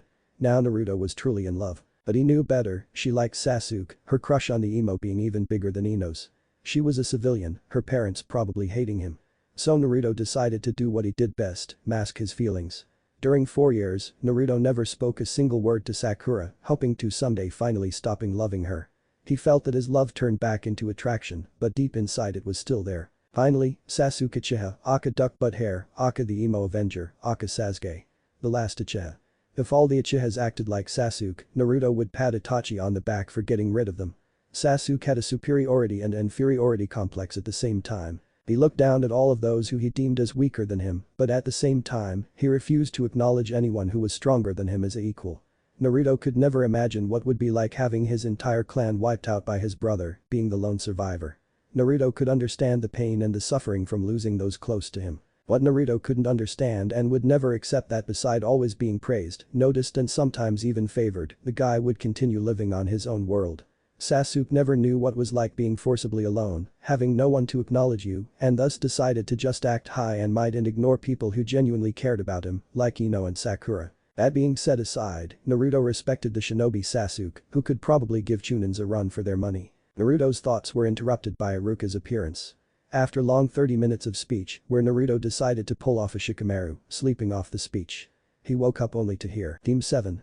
Sasuke Uchiha, Sakura Haruno, Kiba and Yazuka. Team Sensei is Kakashi Haddock. In the background Naruto could hear Kiba's complaints about being placed on the same team as the Uchiha and Sakura's cries of happiness, much to Ino's dismay. Team 8. Shikamaru Nara, Choji Akimichi, Ino Yamanaka. Team Sensei is Kurina Yuhi. Naruto could hear more of Ino complaining about being in a team full of slackers. Team 9 is still active, so we jump to Team 10. Naruto Uzumaki, Shino Aburam, Hinata Hyuga. Team Sensei is Asuma Sarutobi. At this moment, Hinata, who just had woken up, passed out again after being put on a team with Naruto. You must wait for the teachers on the classroom. Iruka said before leaving the room. Naruto spent the next 10 minutes talking to Kiba as Ino forcibly dragged Choji and Shikamaru to put up some ground rules. He wanted to talk with his teammates, but Hinata was still passed out and Shino didn't seem eager to any kind of social interaction. Finally the door opened revealing a tall olive-skinned man. He was smoking a cigarette, had a beard and a spiky black hair. His outfit was the standard Konoha attire, with addition of a sash with the fire kanji on his waist. Team 10. My name is Asuma Sarutobi and I'll be your sensei. The newly formed Team 10 was walking alongside his new sensei, each jonin had the right to choose his team meeting point. Asuma opted to have the team first meeting at his favorite restaurant. Yakiniku-Q, a Korean barbecue restaurant. The walk was uneventful, Shino didn't felt the need to talk about anything, Asuma was silently studying his team, and Naruto was busy carrying the still passed out Hinata. As they finally reached the restaurant, Hinata finally woke up, this time Naruto making sure to not make eye contact with her, so she wouldn't faint again. The team was eagerly welcomed by the owners, who Naruto and Shino noted to be closer to Asuma. As they sat down onto the table and placed their orders, Asuma finally decided to start with the proper introductions. Like I said earlier, my name is Asuma Sarutobi, and I'll be this team sensei. Now to properly introduce yourselves, I'd like to know your name, age, likes, dislikes, hobbies and dreams to the future. As the team leader I'll go first. My name is Asuma Sarutobi and I'm 27 years old. My likes include barbecue, my family and a certain woman. My dislikes are people without morals. My hobbies include shogi and sometimes reading. My dream to the future is to serve the village well and hopefully start a family. You next. He said pointing to Hinata. My name is Hinata Hyuga, I'm 12 years old. My likes include my family and as someone. Hinata said turning towards Naruto, who didn't notice. My dislikes are bullies and the caged bird seal. My hobbies are training and a bit of gardening. My dream to the future is to prove myself to the ones I love and hopefully abolish the caged bird seal. This certain someone seems to be Naruto. I hope this doesn't interfere with the team dynamics. Asuma noted. Thanks Hinata, next. He said pointing to Shino. My name is Shino Aburam and I'm 12 years old. My likes are insects in my clan.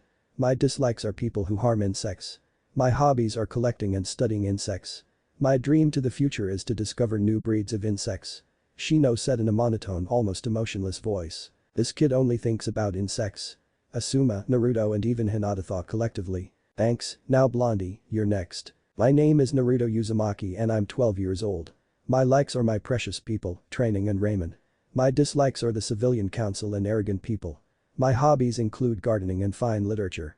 Naruto said, referring to the Icha Icha series, what caused Asuma to chuckle. Naruto, after reading the book merely for sex ed purposes, really started to enjoy the series. There was smut in fact, but aside that the book included romance and a bit of adventure. Naruto even carried a copy alongside his backpack, although he used a black cover to not be labeled as a pervert. Not that he didn't enjoy the more explicit parts, but he decided not to share his admiration with the others, making him what people would call a closet pervert. My dream is to become a powerful shinobi, capable of protecting the village and hopefully help Konohamaru become Hokage. A very noble goal indeed, Naruto, thanks. Now Asuma said, adopting a serious tone. I must inform you that even if you graduated from the academy, it doesn't mean that you'll become genin. There's a final test, with a success ratio of only 33%. What I mean is that from the 27 graduates only 9 will be able to pass. Shino remained stoic, Hinata seemed extremely nervous, and Naruto looked emotionless. Shinobi rule number 1. A shinobi must never show its true emotions, he kept repeating to himself. That being said, you are dismissed. Tomorrow at 7 AM you'll meet me at training 14 for the test. As the genin were leaving, Asuma overheard Naruto muttering everything will be fine to his teammates. Ordering's sake, Asuma recalled the events from yesterday when his father announced the teams. Flashback start. The Sandaime Hokage was a brave man who fought in all the 3 great ninja wars. He was the professor, the Kami no Shinobi, due to his mastery of all the 5 nature transformations. Still he was afraid. Today he was announcing the genin teams to the council and to his jonin. The council room was full, the clan heads sitting to his right. Inoichi Yamanaka, Chimzai Akimichi, Shikaku Nara, Tsumin Yuzuka, Hiyashi Haika and Shibi Abiram. The civilian council sat to his left and finally, in his front the elders and Danzo, the old warhawk. Standing onto the back of the room the jonin, Kurenai and Kakashi included. Hiruzen knew that Asuma was probably on his way too. I called you here to submit the graduating teams. He said in a serious tone. Team 7. Sasuke Uchiha, Sakura Haruno, Kiba and Yuzuka. Sensei.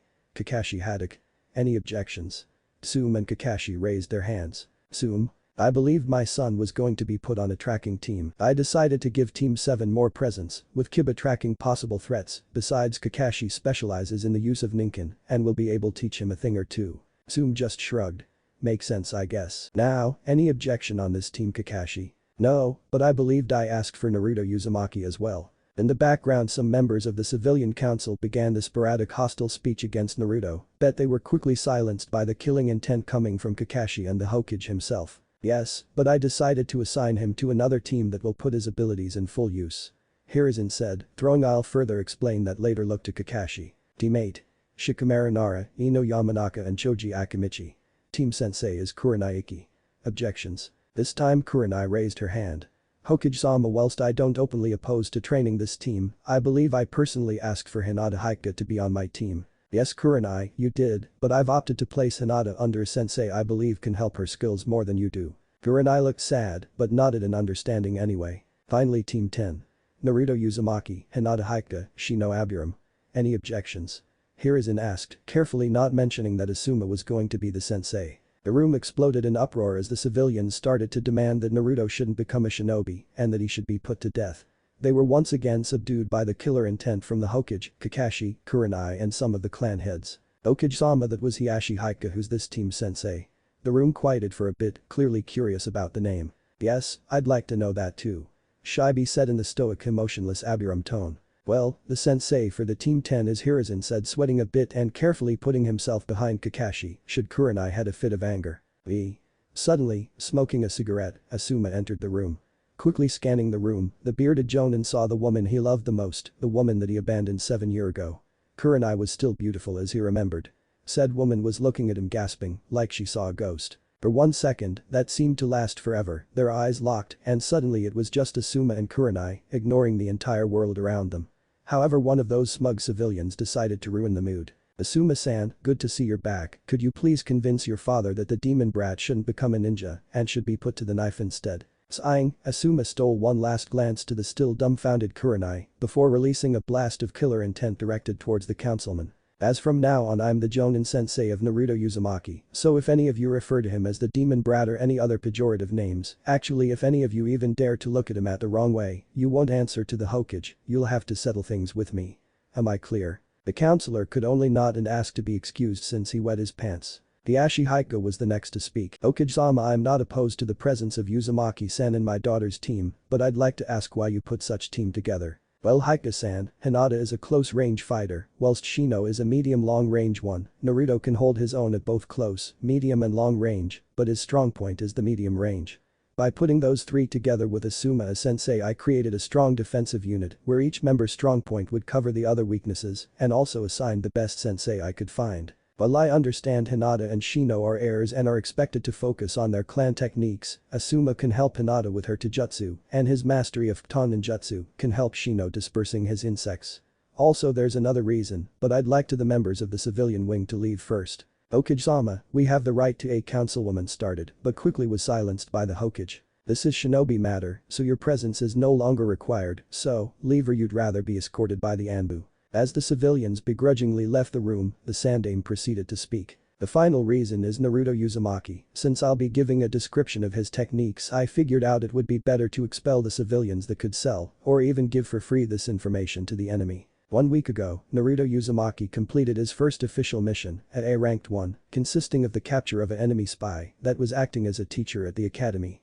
The details of the mission and the identity of the spy are classified for security measures. Not only Naruto completed the mission, but he also showed extremely calm and professional behavior, making important decisions on the fly and always considering the best of the village. He can use Kaiten as good as Sasuke Uchiha can and has shown some proficiency on Kenjutsu. However, his natural affinity lies with Kiton release, this being the reason I assigned Asuma with him. As you know, wind release is extremely rare in Konoha, where in the recent history only 4 people were capable of using me, Dansum, Asuma and the late Yondaime. Pertaining elemental interactions, Kiton is weak against Kaiten, but is strong against Raiten. Kumo is notorious for their employment of Raiten, so by properly training Naruto with Kiton, we could have a defense against Kumo should they attack. Also, by teaming him up with Hinata, who already suffered a kidnap attempt from Kumo, Naruto can provide her some extra protection, considering she'll be performing missions outside the village. By the time Hiruzen finished his speech, the shinobi clans were pleased with the team arrangements and actually positively impressed by Naruto's skills. Asuma was making his way towards the exit when he was stopped by Kurenai, surprise gone from her face replaced by sheer coldness. Sarutobi-san, Hinata Hika has serious confidence issues and as her Jonin sensei, you're expected to help her overcome those issues. Don't fail her, otherwise I'll have to use that jutsu. Asuma expression quickly turned onto a terrified one. Kurenai, you can't be serious, you can't use that jutsu on me. Try me. She said before vanishing on a shunshin. Hiruzen, who couldn't help but eavesdrop the conversation, noticed his son's terrified expression and asked. What is that jutsu Kurenai was talking about? Father, that jutsu is the only N1 SSS rank Kenjutsu in history, don't ask me about it. Kurenai used it on me when she caught me peeking at another woman's boobs 10 years ago, let's just say that I still have nightmares. He said, shivering as he remembered that jutsu. Flashback end. Well, now the fun begins, he said as he left the restaurant. Naruto was making his way towards his apartments when he noticed the door was open. Something is wrong. As he entered the apartment, readying himself for a fight, he felt a familiar presence behind him. You know, kid, I'm not a fan of cleanliness, but I think you should really clean your apartment. Naruto turned out to see Asuma, smoking a cigarette, as always. Asuma-sensei, I think you should stop smoking, I'm not a specialist, but I believe this smoke can really fuck your lungs. As a shinobi we rarely live long enough to die of lung cancer, also I coat my lungs with chakra. Asuma replied shrugging. I see, so any particular reason you decided to invade my apartment? No, just felt like it, now walk with me. The duo walked until they reached a small park, Asuma then stopped gesturing towards a bench. Now for our talk, he said, sitting beside Naruto. Naruto, my father talked a lot about you, actually you are the reason I decided to take a genin team. Naruto couldn't help but open a wide grin. That being said, I could only teach you if I've taken the entire team, but I don't agree with that. You're the best shinobi in this class, even better than Sasuke, so it would be a waste of time if I decided to teach Hinata and Shino. Thankfully I've came up with a solution. Fail the exam tomorrow, then I'll take you as my only apprentice, I promise you that you'll be stronger than you've ever dreamt of. Naruto stood there looking at Asuma, maintaining a motionless facade. So what's your answer, Naruto-kun? Fuck you. Tomorrow I'll kick your ass, and then I'll report you to the Hokage for even suggesting me that. It doesn't matter if you're his son or Konohamaru's uncle, tomorrow I'll show you no mercy, and when I'm finished you'll wish you never left the capital. Is that so? Asuma asked with an amused smile. Your choice sealed your fate. He said before disappearing. Training ground 14 was basically a grassy plain with some trees and training dummies around it. Basically it provided a lot of open space, whilst clearly lacking commodities. Naruto reached the area at 7 AM sharply, only to find that Hinata and Shino were already there. Am I late? Actually no, we both decided to show up early.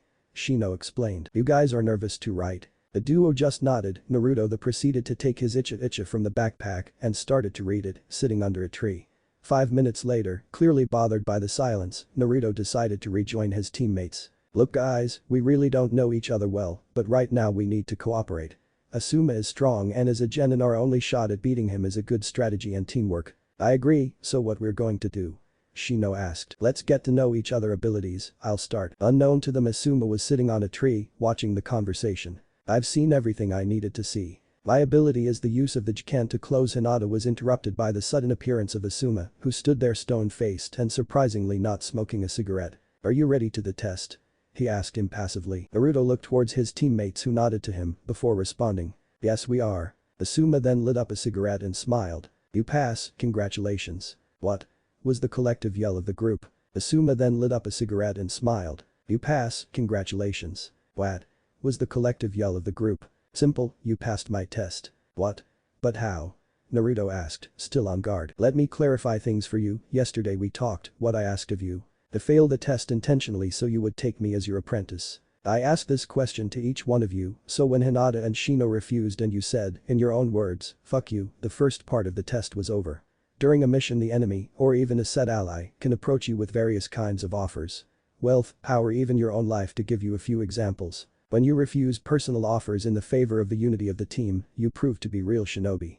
Asuma said, before taking a drag of smoke from the cigarette. Listen kids, a team is stronger as its weakest link, if any of you accepted my offer I'd fail the team. I won't be taking a team that has an uncommitted member, during combat this could mean our deaths. The genins seemed to accept the explanation, as Naruto then raised a hand. Sensei you said something about first part of the test, what was the second part about? The second part was about your willingness to work together when you all accepted that you were facing an enemy stronger than you could either attempt to push your limits and risk death in return of recognition or you could accept your flaws and work with your teammates to survive. Needless to say that the second option was the correct. Now, I will spar each of you individually so I can measure your abilities. I suggest you paying attention to the movements and skills of each teammate so you could familiarize yourself with him when we go for team training. The first one to spar Asuma was Shino. He attempted several movements using his Kikage, but Asuma used Futon ninjutsu to properly repel them. Noticing that Shino was starting to show signs of chakra exhaustion, Asuma quickly changed the combat to close range, where his taijutsu easily overpowered a defenseless Shino. The next spar was against Hinata. Opting to see the Haiku era's proficiency at the Jiken, he started a taijutsu match.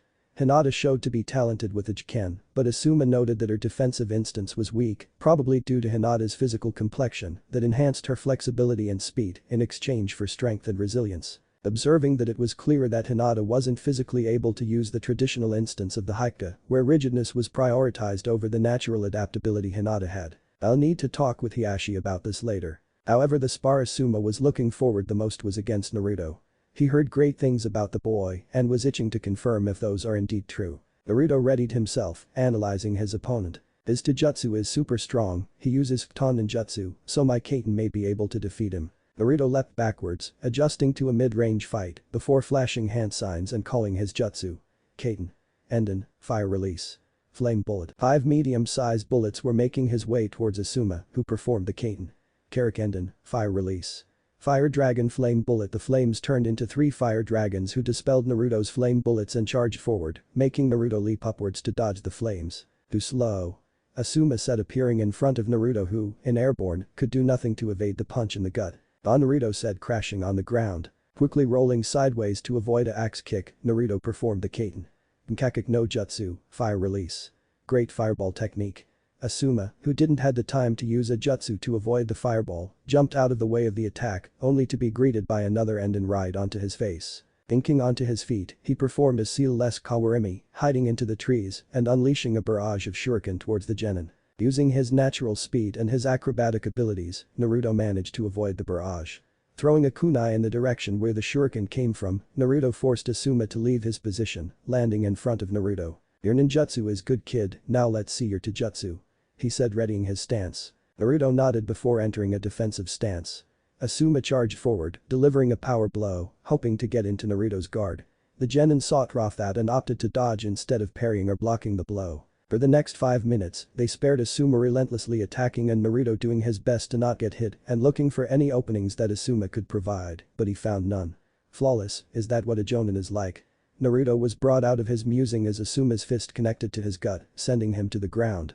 Naruto stayed down for about 10 seconds before jumping back to his feet. You know kid, you won't win if you don't attack. Naruto glared Asuma with an impassive face, but deep inside he knew the bearded jonin was right.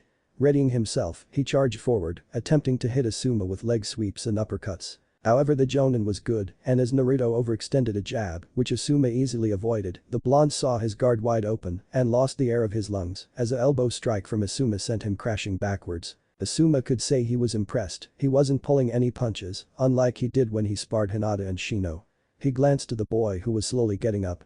Said boy then got into a different stance, his feet were parallel and pointed towards the diagonal, there was no open base, his knees weren't flexed, and his hands formed a defensive position at his abdomen level. Shortly this wasn't any Taijutsu style Asuma saw on the leaf, it, at first glance, looked extremely carefree, but Naruto seemed to know what he was doing.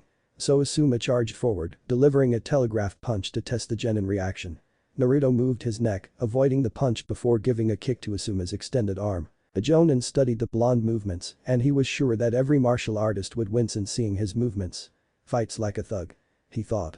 However, even not following any school of the martial arts, Naruto's taijutsu was surprisingly effective. The main focus of the taijutsu was clearly evasion and opening counter-attack points, however, instead of forcefully exploiting those counter-attacks, Naruto would settle for slowly mining his opponents, using blows to the joints to restrain movement and hitting certain areas in repetition. Asuma presumed that Naruto developed this style by his own, an impressive feat for someone his age, but he could see movements that looked similar to the Hibi, Snake, Ken, Strong Fist, and Sukin, Drunken Fist styles. Okay Naruto, that's enough, go sit with your teammates. As Naruto properly sat down, Asuma looked down to his team and couldn't help but smile, they did much better than he expected. Well, I'd like to say I'm proud of all of you, I was able to properly evaluate your skills, and I tell you, I'm pleased with what I've seen so far.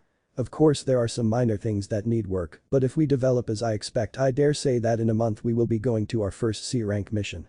Now for things that need work on. First with you Hinata. Your taijutsu is good, but I believe that if you somehow let loose and focus on fluidity instead of rigidness, you would be able to get better results. I'll visit your father to ask for permission to change the Jiken to fit your body type. For now I want you to spar against other styles than the Haika, Shino is a good start, since your skill levels are similar, however I believe that after some time you'll be able to take on Naruto. At the mention of taking on Naruto Hinata developed a small nosebleed that wasn't noticed by the other members. Hi sensei. Shino, your use of Kikachika is masterful, however I would recommend you to further improve other areas of your training.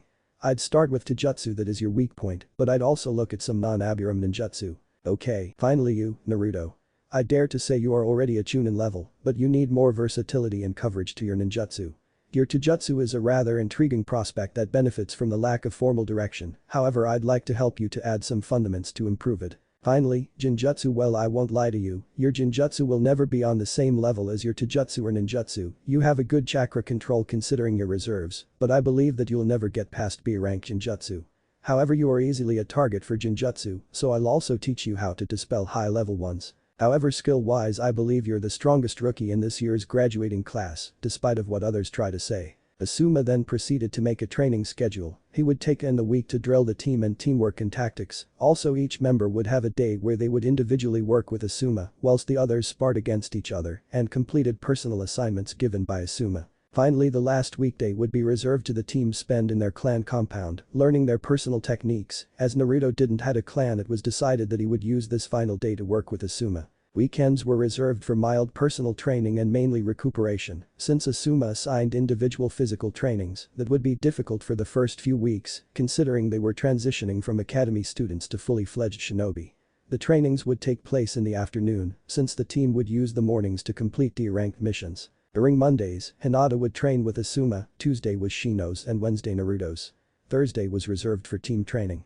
Finally Friday was the day the team members would work individually with their clans, but for Naruto, it meant another session with Asuma. 2 weeks later Naruto could state that he was extremely happy in being trained by Asuma.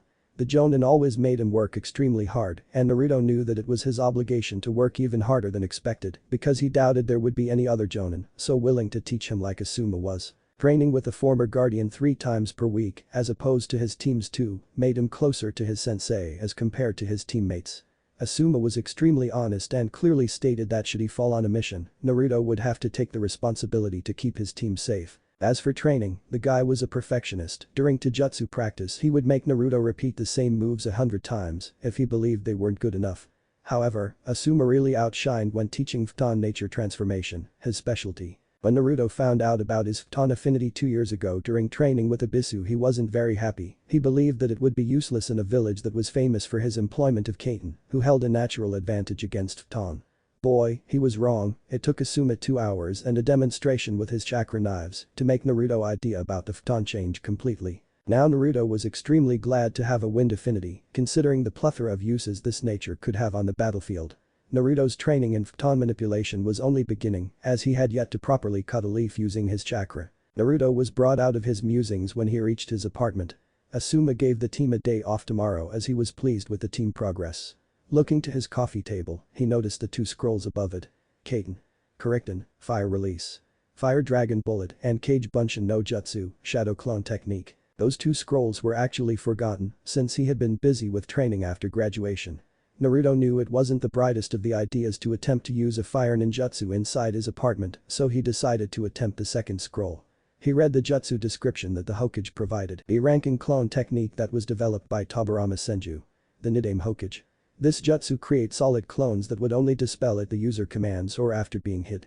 This is considered a kinjutsu because of the sheer chakra usage. Should someone attempt to perform this jutsu without proper chakra reserves, he could risk chakra exhaustion and possibly death. Upon dispelling, the clone memories are transferred to the original, making this technique highly suited for information gathering into enemy territory. Naruto's eyes nearly jumped out of his sockets. This jutsu was created by the legendary Tobirama, possibly his favorite Hokage, and could create solid clones. Naruto was too excited that he never bothered to read the death risk or the memory transfer part, he just jumped into the proper instructions for chakra molding and hand signs. Forming a cross-shaped sign, Naruto properly molded his chakra before yelling. Kage Bunshin no Jutsu. Suddenly 25 copies of Naruto appeared. Poking a clone to see if he was indeed real, which he was. Naruto was amazed. I must talk with Hokage Jiji. Hey, boss.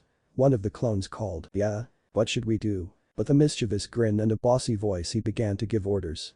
Clean the house, polish the glasses, and dinner better be ready when I get back. He said before heading towards the exit. As he was making his way towards the office, he passed by a certain flower shop. Ino Yamanaka was bored, she couldn't believe she would say that, but she missed the academy. Nothing wrong with her teammates, Shikamaru and Choji had their flaws, a whole lot of flaws, but they were reliable. Also she enjoyed talking with Kurenai, she was a strict teacher, but everything she did was for her best. Kurenai approached her on her first day as a genin to try to pry off her fangirlish tendencies, and whilst Ino didn't abide it of them completely, she was beginning to see that there was life beyond Sasuke. Not seeing the Uchiha since graduation definitively helped too. But she was bored, why? Lack of eye candy. Choji and Shikamaru were far from attractive. Working in a flower shop was another complication, every attractive guy that set foot there was already taken or was planning on asking a girl out. Ino sighed, it wasn't like the boy of her dreams would suddenly walk through the door. Ring. The bell announced another customer. Welcome to Yamanaka Flowers, how can I help you?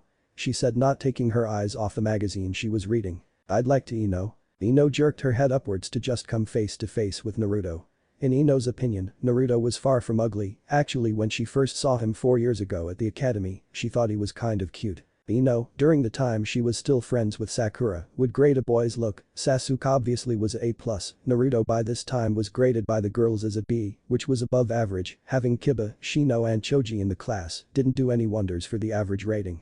Even when she and Sakura became rivals, Ino continued with her habit. When Naruto showed up in the genin assignments with a totally different look, his grade just went up to A, but now, standing face to face with the boy, Ino realized she made a mistake because Naruto Uzumaki was definitively a A+. Naruto, what you doing here?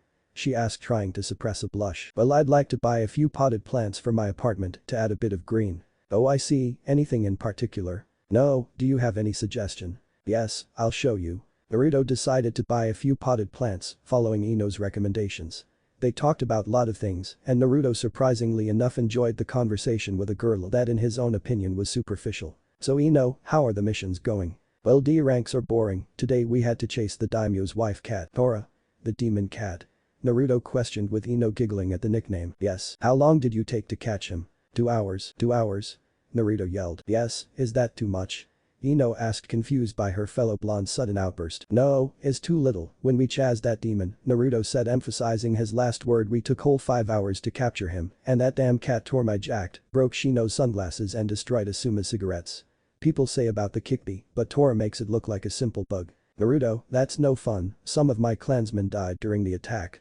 Ino said in a scolding tone. Naruto then realized that he probably crossed a line and was about to apologize when he heard Ino laughing out loud. You should have seen your face, priceless. Naruto first frowned, clearly no happy about being tricked, but soon found himself staring at the smiling Ino.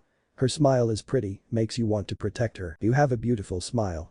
Naruto noted, causing a light blush to appear on Ino's cheeks. Naruto then noticed a pale pink flower on a basket near the counter. Feeling surprisingly bold, he took the flower, tulip as he would recognize some time later, and handed it to Ino, causing her to blush bright red. A flower for a beauty. What Naruto didn't know is that offering a tulip was a declaration of love. Ino was trying her best to control her emotions. A perfectly fine boy gave her a tulip, and as she looked at him, she felt pulled towards his blue eyes. Naruto was having the same thoughts as he glanced and couldn't help but admire the girl in front of him. As the world stopped around them, they leaned forward. Ino was trying her best to control her emotions. A perfectly fine boy gave her a tulip, and as she looked at him, she felt pulled towards his blue eyes. Naruto was having the same thoughts as he glanced and couldn't help but admire the girl in front of him. As the world stopped around them, they leaned forward. Same time, at Naruto's apartment. The army of 25 clones was doing their chores. Considering Naruto didn't clear the house for well, since he moved in, they had a huge amount of work to do, so the clones divided themselves in a group of 20, responsible to clean the house, and a group of 5, to cook Naruto's dinner. This last group decided to prepare a homemade ramen, as Naruto read that instant meals were bad for his health. The clone was responsible to boil the water whilst another one cut the veggies. When the water finally boiled, the clone decided to take the kettle with the water to the sink, but failing to notice that a broom was lying on the floor. As he tripped on the floor and sent a wave of boiling water towards the clone that was cutting the veggies, he could only yell. Watch out. The clone that dutifully worked in his duties turned his head curiously, and then his expression changed into horror as the wave went towards him. As the inevitable happened, the clone dispelled, sending his memories to the original. Back at the flower shop, as they leaned closer, they didn't formed any thoughts nor said any words. The moment provided an opening for the kiss to happen, and both decided to go with the flow. In a matter of physical time, not even 5 seconds passed by, but for the blonde duo, it felt like hours. Each centimeter was a mile and each second was an hour, as their noses almost touched. Ino had her first rational thought, she was going to kiss Naruto Uzumaki. Naruto however didn't had any thought, he was moving in pure instinct. He actually never kissed a girl, but it felt like his body was moving on his own. He didn't care that he was going to kiss a girl who spent the last 4 years fawning over Sasuke, nor that he actually had any experience of kissing, other than the rather graphic scenes that he read in his black book. However, instincts kicked once again when he received the memories of his dispelled clone.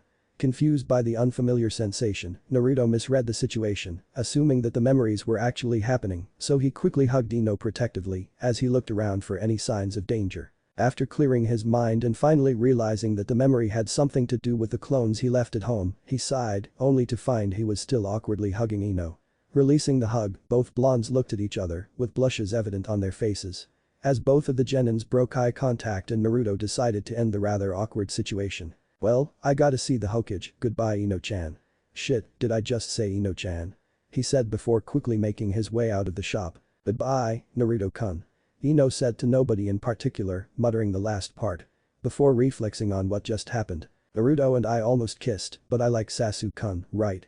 I should be glad we didn't kiss, but why I feel so empty. So what's your opinion about your team so far? Well, since Asuma returned from the capital, Hiruzen decided to make an extra effort to reform bonds with his younger son. The Sandaime would make time to play shogi, their favorite pastime activity since Asuma was a kid, and sometimes, like today, they would have dinner together at the Sarutobi's compound. A quiet and peaceful dinner. Hey old man. That was just interrupted by Naruto. Sighing, the Hokage got up his seat on the table and opened up the door to Naruto. Hello Naruto, any particular reason to interrupt my dinner? Naruto then scratched the back of his head and showed some embarrassment before muttering an apology. Well, forget that now, what brings you here? I completed the Kage Bunshin. He proclaimed with proudness in his voice. That is Asuma, who was still sitting on the table hearing the conversation, ears perked up. The Kage Bunshin was a great jutsu and could help the team a lot. That's great kid. The heavy smoker said, appearing beside his father. "Hi Asuma-sensei." The blonde greeted. "Well, congratulations Naruto, the Kage Bunshin is a B-rank jutsu and mastering it is a hard task." The Sandaime spoke up. "Yes, but there's something I noticed, before going out I left some clones at home doing some chores, then suddenly I felt like I shared one of those clones' feelings and senses. Actually, Naruto you probably received his memories." Seeing the genin puzzled expression the Hokage explained further. When a clone dispels they share their memories with the original, making it a great technique for information gathering, but the scroll I gave you said that didn't it? "Well, I can dostapeter dinjitwinahid physical clones." Naruto said clearly embarrassed about making a fool out of himself in front of the Hokage. The Hokage and his son chuckled at Naruto's embarrassment and Hiren couldn't help but feel a bit of sad that, despite acting so mature for his age, Naruto was still a kid. The village made him that way with their lack of compassion. "Minato I'm sorry." "Well Naruto, the Kage Bunshin is a good technique to have in your arsenal, it can be used for both combat and espionage."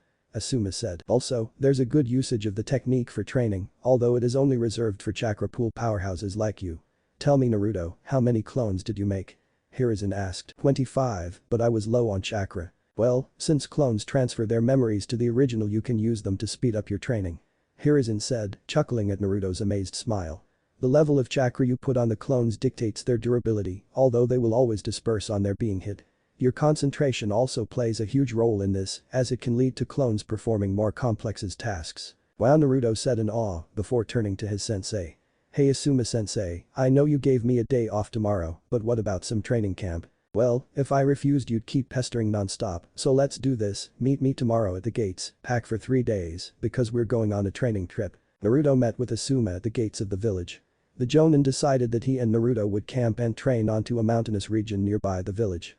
Asuma and the Hokage decided that this area was the best for Naruto training because of the isolation of the area, as they didn't wanted the villagers to bother him or Danzm to get a full look at the boy's abilities. The mountains provided a physical challenge for Naruto to overcome, and the lack of facilities was a plus as well, as Asuma believed that by the end of the 3 days Naruto would be able to perform some low-rankings wind ninjutsu, and knowing the blonde a trail of devastation was most likely. As they reached the destination, Asuma ordered Naruto to make 20 clones to work on the leaf-cutting exercise whilst they sparred in a taijutsu battle. Asuma was still adapting to fight Naruto's taijutsu, and while he already knew that he was supposed to expect the unexpected, it always surprised him the ways the blonde could avoid point-blank strikes and properly counterattack. Naruto still hadn't landed a single hit on his sensei, but he felt that every day he was getting closer. Today he almost got Asuma by pump-faking a left kick, only to use a roundhouse kick jumping mid-air with his right leg. The pattern on those spars was always Asuma getting into a fence whilst Naruto defended himself, looking for any openings to exploit. Sadly for him the Jonin gave none and proceeded the onslaught for hours, until Naruto moves became sloppier due to the muscular fatigue, and Asuma finally landed a striking blow. "Good moves kid, you are improving faster." Asuma commented. "Thanks, Asuma-sensei." Kid, mind if I ask you something a bit personal?" "No. It's about your taijutsu style, it's different from everything I've seen my entire life." "I assume that you invented it right?" "Yes. Any particular reasons?" "The academy taijutsu didn't fit you?" "Actually I never was taught at the academy." Seeing Asuma's puzzled expression Naruto elaborated further. "Well, since you just got back it's no wonder your father didn't told you yet. You know about my tenant right?" As Asuma nodded Naruto continued. "People mistook me for the Kikbi and treated me like shit since I could remember. At the academy it was no different, the teachers hated me, and with exception of Iruka-sensei, they constantly sabotaged my training." When the Hokage discovered what was happening he was enraged and wanted to fire the entire teacher corps. "However this day I decided I wouldn't take shit from anyone any further, so I threw myself in training.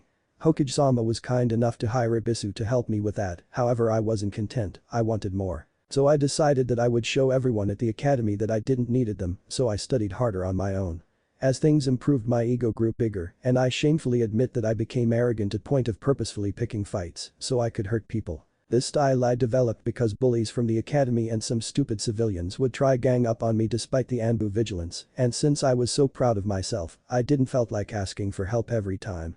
I knew that if I was hit I would get beaten, so I trained myself to avoid any kind of damage and exploit their mistakes made in blind rage against the demon brat. Since I was smaller than them I decided to use quickness and agility to overcome their superior strength. I grew even more arrogant to the point that villagers truly feared me and I felt like enjoying hurting them. But then it happened." Naruto said sadly. "It was my 10th birthday and this was a rather touchy subject." When I was younger the Anbu instructed me to avoid going to the streets so the villagers wouldn't try to hurt me. But this day I felt different and I decided to go buy some ramen, it was my birthday after all. As I walked in the streets I felt proud of myself, the villagers couldn't hurt me anymore. Then this drunken guy came and started calling me names, offending me, nothing I've already heard before. Usually people would ignore him, but I felt restless, as if I wanted people to really fear me. I backed the guy at an alley and we fought, after 5 minutes I had defeated him, but I didn't cared. He was already on the verge of unconsciousness, but I kept hitting him. When the Anbu came I've already broken almost every bone in his body and he was just a bloodied mess then. Next day I was called by the Hokage and he used an invisibility jutsu to take me to the hospital. The guy survived but he had severe internal bleeding and the constant hits I've dealt to his head put him on a coma state. But this didn't change my mind, he deserved it. But then I saw her wife sitting by his bedside and crying. Then it hit me. If I kept causing pain and suffering to the other even though they deserved it, I would be what they called me. A demon. So from this day onwards I decided that I'd wear the mantle of a demon so they would leave me alone, but I would never become one because if I did, everybody that mistreated would have won. Even today I get a look or two of fear, but apparently the Hokage did his best to cover up the story. There are some dumb villagers who still try to corner me on an alley to finish what the Yondaime started, and even if I have all the rights to kill them in self-defense I don't, because I think I might be taking a child of a father, making a widow or making a child fatherless, so I settled for just breaking some bones. I won't lie, it feels somewhat pleasant to see they get what they want, but I will never again take joy from hurting the others. Because I promised myself I wouldn't, and I never break my promises. The 3 days trip was over, and Naruto and Asuma were back in Konoha. The blonde progressed greatly, completing the first stage of the wind nature transformation, the leaf cutting, and the second stage too, that consisted on splitting the leaf in half. Naruto also took advantage of Asuma's presence to finish the Kaiten. Correctin, fire release. Fire Dragon Bullet, the jutsu on the scroll that was gifted by Ibisu and got to learn the Kaiten. Karikenden, fire release. Fire Dragon Flame Bullet, another B-rank ninjutsu. The Correctin and the Karikenden were somewhat the same technique with some few notable differences. The first technique consisted basically of a flamethrower taking the shape of a dragon.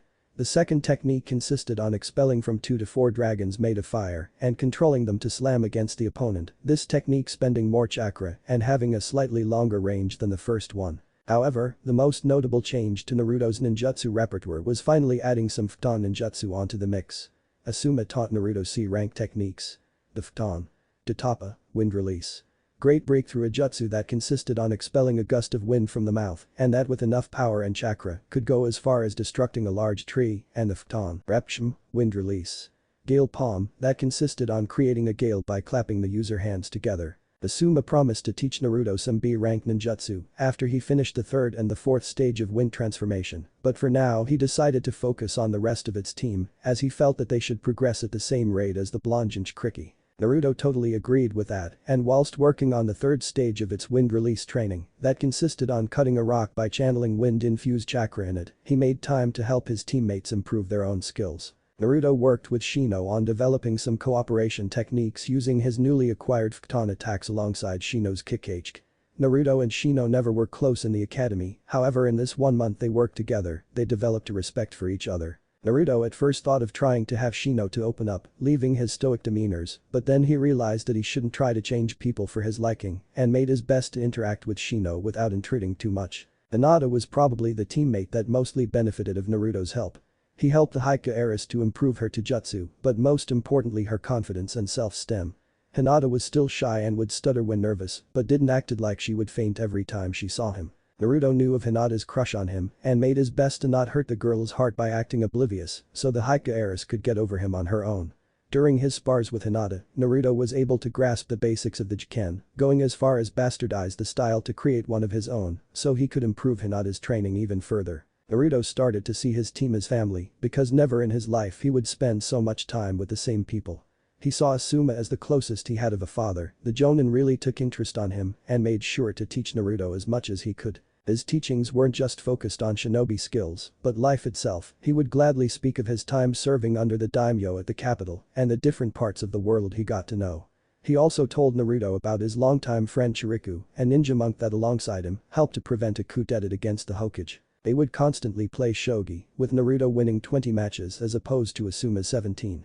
Hinata was the younger sister Naruto never had and he, as any good bigger brother, was fiercely protective of her. He would constantly encourage the girl's efforts and took a big disliking to the caged bird seal as he learnt about the rift it caused on the girl's family. After being told by Hinata about the Kumo kidnapping incident, he saw Hinata in other eyes. He always believed the Haika clan to be arrogant, with Hinata being an exception to that rule. But now he realized that even being noble and wealthy, Hinata had to face her own hardships. Finally, Shino was kind, like a distant cousin that you see once a year on family reunions, but family nonetheless. Hinata was ecstatic about her team. Asuma was a strict teacher, but never belittled her in favor of his naturally more talented teammates, a thing that always happened on her clan when she was compared to Hanabi or Niji. Besides that, Asuma also helped her with her taijutsu as they developed an experimental variation of the Jiken that gave Hinata more fluidity. Hinata preferred this new style over the strict traditional form that her clan practiced, but Asuma instructed her to not reveal this new form to her clan yet, as it was still a work in progress. Shino was someone Hinata could really relate to, and strategy-wise they would always be paired together as they covered each other's weaknesses. But for Hinata, the most important thing was to be alongside Naruto. She really loved him, and she felt that as long as she was with him, she would be safe. She didn't have the courage to confess her feelings for him, but for now she was happy to be just friends with him. Putting romantic feelings aside, she was always impressed by Naruto's legendary work ethic. The blonde was the first one and the last one out, always undergoing voluntary training, and yet he wasn't power hungry, as he more than once decided to skip his personal training sessions to help her and Shino with their training. Shino, despite his stoic behavior, was actually very pleased with his team. He knew teamwork and chemistry had a great deal of importance, and his team coexisted well. He had combination moves with both his teammates and sensei. He was actually fond of Naruto and Hinata as they didn't look down at him due to his Kikage, nor tried to change his personality. Asuma was a good sensei too, always teaching him something new. Asuma was happy with his first month as the Jonin sensei of Team 10. Shino and Hinata, despite their shyness, were attentive and always respected him. He kept finding new methods to train them as he was still learning how to train his genin properly. But working Naruto was a different thing. The blonde was always pushing his limits harder and harder to help his teammates in village, and Asuma felt proud to be a part of his development as a shinobi and as a person as well. 7 years ago, when he left Konoha after breaking up with Kurenai, Asuma envisioned himself becoming a loner as he threw away his only shot at love. Now, seeing Naruto achieve by himself things that were denied so harshly by the village, on his own Asuma felt himself being able to try to make up for his actions in the past. He started spending more time with his family and more than once contemplated asking Kurenai for forgiveness, but he was still afraid of being rejected to do it. Naruto was like a son he never asked to have, but now he couldn't be happier to have him in his life, and he hoped that in the near future, his son little brother would be his best man should Kurenai accept him back in her life. Team 10 was on Hokage office for an important milestone. Today was their first C-ranked mission. The 1-month training program by Asuma clearly prepared the team well for anything that should come. Actually, the team was long ready for C ranks, but Asuma decided to hold this up as he feared that by having 2 clan heirs, one of them being already a target for an abduction attempt, and the Kikbi Jinchuriki could always attract undesired attention. Asuma walked into his father's office, with his team trailing him, Naruto leading the genin, with Shino in the middle and Hinata behind. Team 10 reporting for a C-ranked mission. Asuma said in a formal tone. Very well, let's see what we have him perfect. Hiruzen said whilst looking for a C rank in pile of scrolls.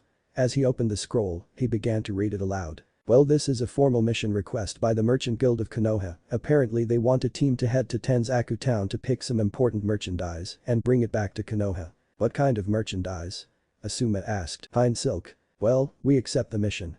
Asuma said before turning to his genin's pack for 2 weeks, better to be safe than sorry, and meet me at the northern gate in 3 hours. Naruto quickly put together his things on a backpack in less than 1 hour.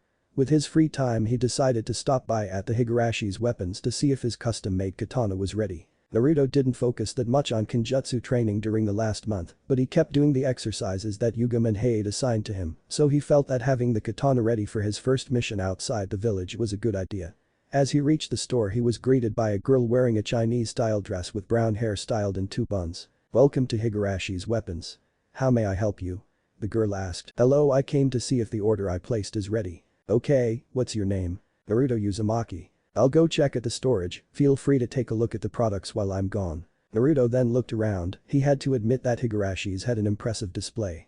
Since he had already bought his outfit and weapons during his last trip, he didn't felt like replenishing his stocks, but decided to buy some explosive tags and flashbangs just in case. As he kept glancing around at the store he noticed some slightly different kunais, similar in shape when compared to the regular kunais, but the metal it was made shined a lot, unlike the blackened metal of the regular version. Those are chakra metal kunais, you can flow your chakra through it to add its properties, although you need to know nature transformation to do so. The girl came back, holding a katana. I do. Naruto replied much to the girl's surprise. How, aren't you a freshly minted genin? Yes, but I had a good teacher. Naruto said smiling. I wish I had your luck. The girl said sighing. Why? Your sensei is a total lazy ass who usually arrives 4 hours late to the training. Meanwhile a silver-haired jonin sneezed while reading his orange book of smut. I think I forgot something, is it my team training? Nah. I would remember that, he mused before resuming his reading. No, but I wish my team was a bit more normal. I have the 2 weirdest guys of Konoha in my team. Is that bad? Naruto asked with a look of solidarity. As in a clue, a boy around Naruto's age appeared. The boy was well Naruto couldn't find a word to describe the boy. He had huge black eyes, a black shiny bowl-cut hair, and wore a green spandex. However his most prominent detail were his eyebrows. They weren't some eyebrows, they were the eyebrows. Yosh Tenten, would you like to join me on my youthful laps around the village to brighten our flames of youth? Not now Lee, I'm busy. Tenten said giving a this answers your question. Looked to Naruto who just winced in sympathy. Sorry, I believe we weren't properly introduced Lee said looking to Naruto. I am Konoha's beautiful green wild beast Rock Lee. Lee exclaimed giving his nice guy pose. Naruto sweat dropped at Lee's antic before compassing himself. Nice to meet you, I'm Naruto Uzumaki. He said extending his hand, offering Lee a handshake that the genin quickly accepted. Tell me Naruto, would you like to have a youthful spar? Lee asked only to be cut off by Tenten. Don't bother him Lee she said before turning to Naruto and handling him the katana. Your order is ready, it's a very beautiful sword, you use kenjutsu. Yes, I've been training under Heichekm for a month now.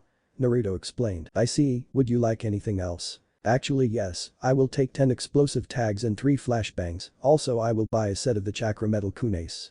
Naruto said before turning to Lee. About our spar, I'm leaving on a mission today, but we should definitively spar sometime, I usually hang around training ground 14, so you can always look for me there. Naruto said before paying Tenten and leaving the store. Naruto was admiring his new katana while he waited for his teammates, he was early since he packed up quickly.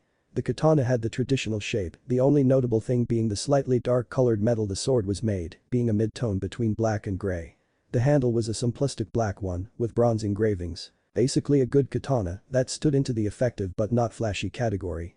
He was brought out of his musings as he heard a male voice. Yo, Naruto. Naruto turned only to see Choji waving to him. Hey Choji what's up man? Naruto greeted his friend back with a fist bump. Nothing too much man, just coming back from a D rank outside the village. I see, so where's Shikamaru and Ino? Choji opened his mouth to speak only to be interrupted by an angry female voice. Choji. You left us behind damn it. That was Ino and she was angry, however after noticing who Choji was talking to, she quickly changed tones. Hi, Naruto-kun. She said in a much calmer and sweet voice. Hi Ino-chan. Naruto greeted back causing his fellow blonde to blush with his use of the affectionate term. Ino Choji you guys are troublesome. Shikamaru said, joining the group before turning back to Naruto. Sup Naruto? He said greeting the blonde in another fist bump. I'm fine, how you doing Shikamaru? Naruto asked. Tired, those missions are troublesome.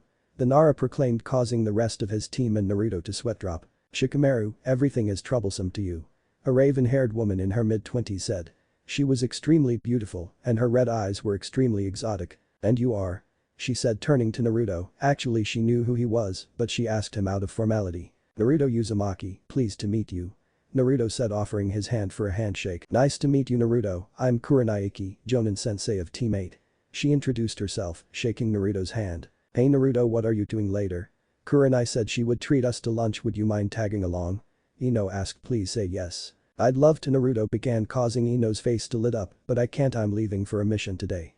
Naruto explained. Oh I see Ino said sadly. Naruto you're on Asuma's team right? Kurenai asked, proceeding as Naruto nodded in affirmative. How are you finding things so far? Kurenai whilst still angry at Asuma, still had a great deal of curiosity and even some leftover admiration to the bearded jonin. Oh, it's great, Asuma-sensei is great and my team is nice too. Actually today we're leaving in our first C rank. Naruto explained happily. Kurenai raised an eyebrow at this aren't you a bit inexperienced for this? Usually genin teams wait 2 months before going for C ranks. That was more a statement than an actual question. Yes, but Asuma-sensei trained us, and Naruto said, before flashing one of his rare true smiles, causing Ino to blush and Kurenai and the rest of the team to smile too. He said he trusts us. I see, good luck your mission then. Let's go team. Kurenai said.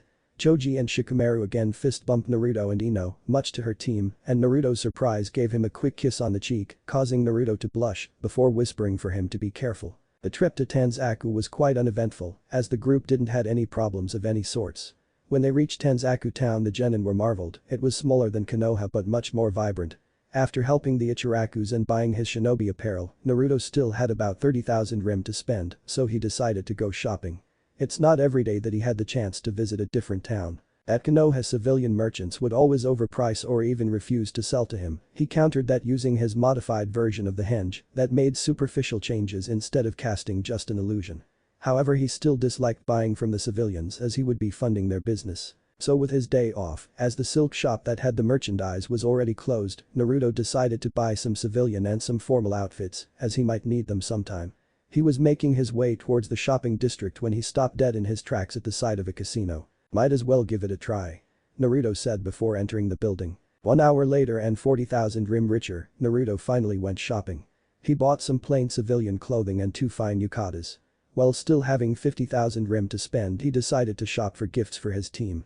For Asuma he got a cigarette pack imported from the land of tobacco, for Shino a highly updated bug encyclopedia, and for Hinata a big supply of gourmet cinnamon buns. After giving his presents to his greatly pleased teammates, Naruto revised his accounts. He, despite all his spending, closed the day with a 5,000 rim profit. Well, I guess I should gamble more often. Team 10 was midway on his way back to Konoha. They've been traveling for 4 days so far, carrying the silk back to Konoha. The silk was distributed on 3 large metal crates that the Naruto clones dutifully carried. They weren't having problems so far as the presence of a jonin strongly discouraged common bandits to attack the team. However, they were being followed. Naruto, Hinata, Shino, keep the crate safe. Asuma said before a group of 20 men jumped from above, circling the team. Using his censoring abilities Naruto said.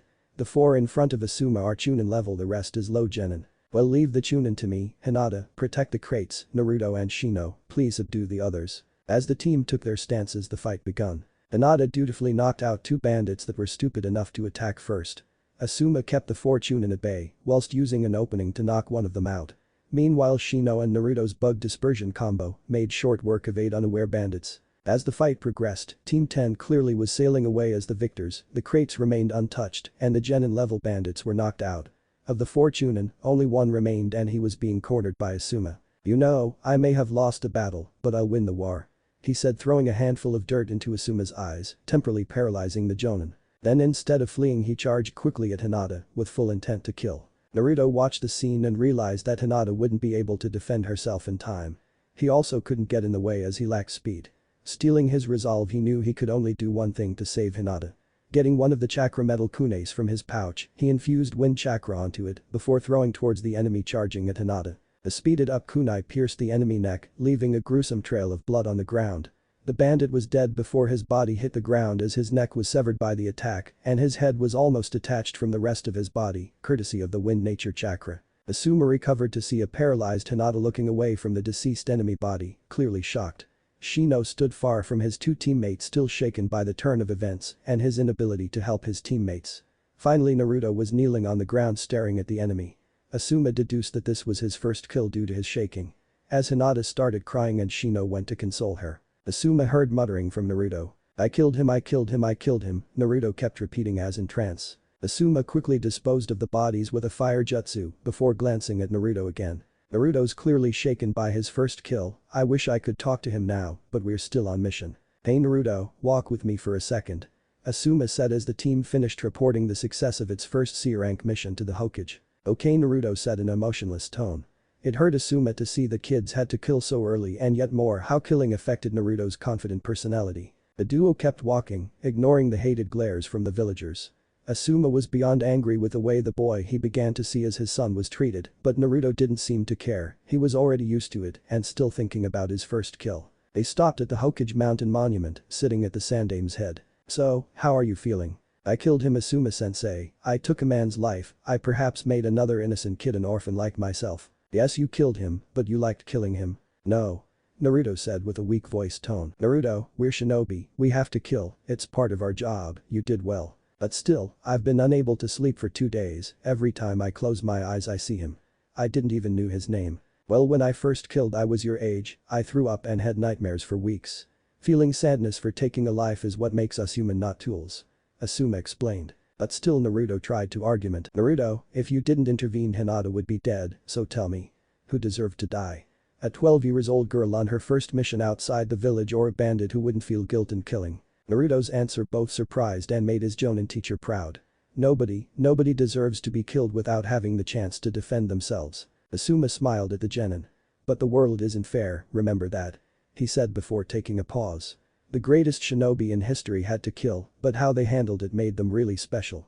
The Sandaime Raikage, hailed as the strongest Raikage in history, once fought 10,000 enemies alone for 3 straight days. He died in this battle, but probably killed thousands of enemies that day. Why he kept fighting after killing all those people? Because by doing this he allowed his comrades to live. The Yondaime Hokage was the biggest hero of Konoha. During the Third Shinobi War, he decimated the forces of Iwa in a single day. I knew him, and he wasn't a sadistic killer, so why did he abide of his values and kill thousands of shinobi, making orphans and widows in the process? Because it was needed. By doing this he prevented his fellow Konoha shinobi from dying unnecessary deaths. Naruto, the world we live is sick, I don't expect you ever to feel happy to kill someone despite they deserved or not. But we're shinobi, we must always think of the best for our village. Death and killing are always part of shinobi life. How you deal with those feelings determines your value as a shinobi and determines the success of your missions. If you fail a mission you would be putting your friends and your village in danger, so you must get used to killing so your precious people wouldn't die. I'm not saying that it's right or ideal, but this is how we are forced to live. Naruto was speechless at Asuma's display of wisdom. All he said was true, and whilst he killed an enemy he did that to protect Hinata. If Hinata was killed he would be even more shaken. Naruto then realized there are no ideals on the shinobi world and the only way you have to keep yourself and your loved people safe is to be getting stronger. So he vowed to become the strongest and perhaps someday change the dynamics of the world. He was broken off of his thoughts as Asuma patted his shoulder, offering him one of his cigarettes. As Naruto raised an eyebrow at the Jonin, he explained, old enough to kill, old enough to smoke. Naruto knew this was the way Asuma had to bond with his important people, and knowing he was one of those important people made Naruto happy. Thanks, Asuma-sensei. Naruto said before accepting the cigarette and displaying his first sincere smile since he came back. The month after Asuma and Naruto's talk at the Hokage Rock was pretty uneventful. Team 10 kept progressing, with Shino almost mastering the Mushi Bunshin no Jutsu, insect clone technique, and Hinata making steady progress with her Jiken variant.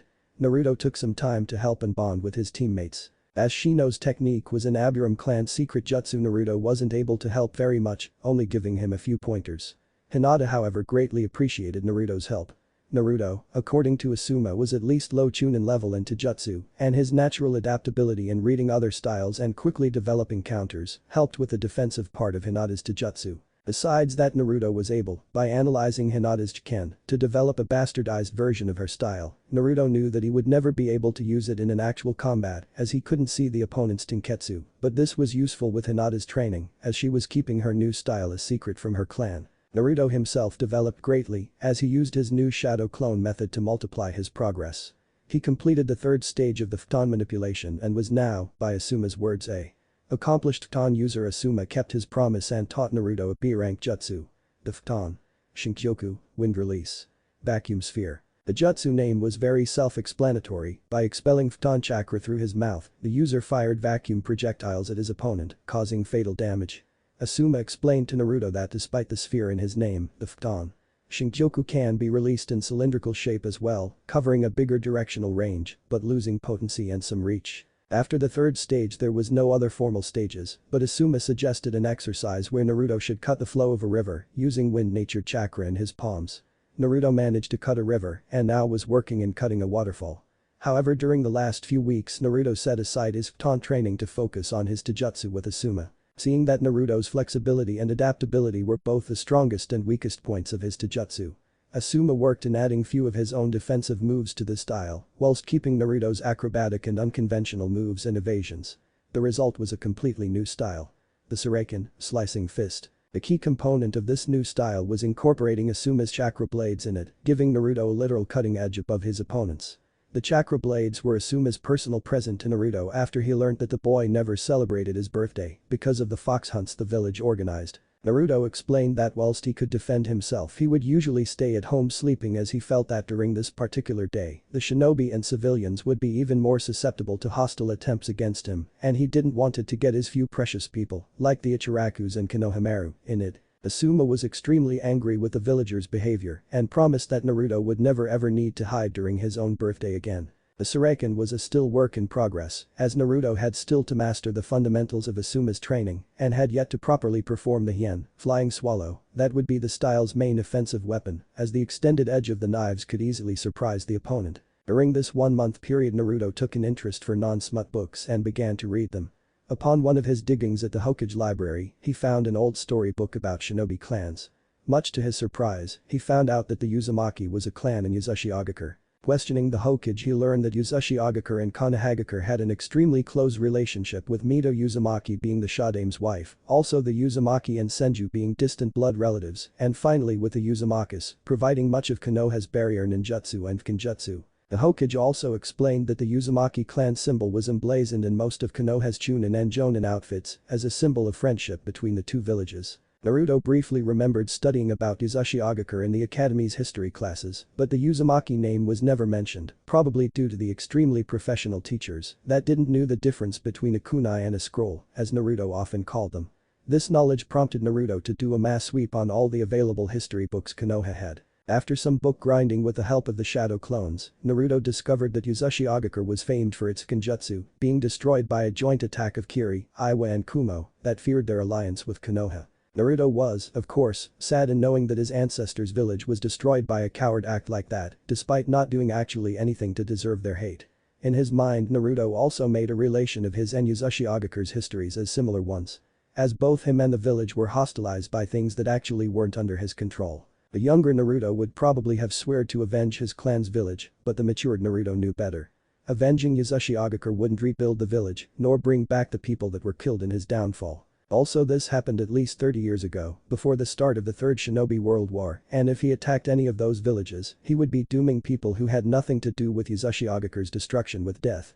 If he really felt pleasure in doing that he would be no better than the civilians that he so much despised. So Naruto made a choice, he would restore the Uzumaki clan to its greatness. And this time they wouldn't be taken down so easily. Keen on this goal he asked the Sandaime to teach him Kenjutsu, as it was the trademark of the Uzumaki clan.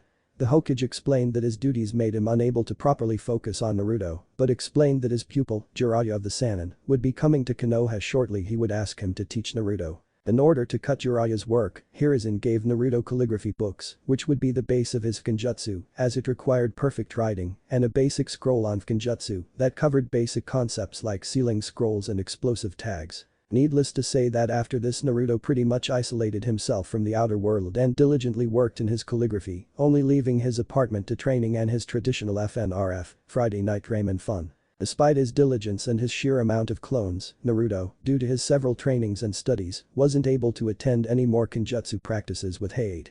The blonde knew that sometime in the future he would have actually to set a proper focus on a goal, instead of trying to accomplish all of his objectives simultaneously. Right now he felt that Kenjutsu wasn't something that important, but he promised himself to work to catch up with his Kenjutsu after finishing the Shuriken and properly learning Kenjutsu. Regarding his team and his previous talk with Asuma, Naruto felt like him and his teammates matured greatly. Asuma liked the team performance on its first C-rank mission and decided to prepare during a month to properly complete any kind of C-rank they might face. The killing aspect was always worrying as Asuma was training a group of 12-year-olds, so in a risky but successful move, he got Naruto to lecture his teammates about his experience on the first kill. The move could have backfired greatly, but by making the blonde genin confide his feelings to his teammates, not only Naruto was able to ease his mind, but also helped his team to prepare to a situation where they would have to kill. Team 10 reporting for a C-ranked mission, Hokage-sama. Asuma said in a somewhat formal manner. Well, I was wondering where you would come. The Hokage said, unsurprised, before taking a scroll of his robes and throwing it to Asuma. This is a formal request from the Wasabi family, of the Land of Tea, one of the countries that share a border with the Land of Fire. Apparently the Wasabi family is fighting for the control of Degarashi Port, an important harbor city, with his rivals, the Wagarashi family. In order to prevent unnecessary bloodshed, one of the Land of Tea daimyo's ministers decided to organize a race that would define the controller of the city. Therefore your mission is to escort the Wasabi runner and prevent any hostile attempts taken by the Wagarashi. The scroll states that it's probable that the Wagarashi hired shinobi, making this a high C rank, if not a B ranked mission. The Hokage explained, causing Hinata and Shino's eyes to widen and Naruto to gulp nervously. Usually I would assemble a team of Chunin to this mission, but I already dispatched a squad of 5 to help Team 7 with their mission on the Land of Waves, and I honestly have great faith in this team, so I'm making an exception here. Asuma glanced towards his team, with Naruto, Sino and finally Hinata nodding their heads. We accept the mission. The 1-week travel to Land of Tea happened without any real inconvenience, and Team 10 soon reached his destination. Degarashi port was an important harbor town and was prospering greatly due to being a port that had great influx of both Land of Fire and Land of Lightning merchants selling their wares here. Degarashi port was basically consisted of 2 large islands and a third small one, interconnected by bridges. The Wagarashi family had its base on the eastern island, whilst the Wasabi family lived on the western island.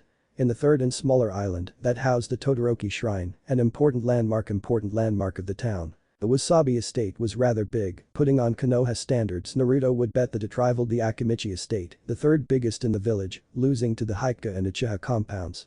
However, despite the size the estate wasn't over lavish like the Haika compound was.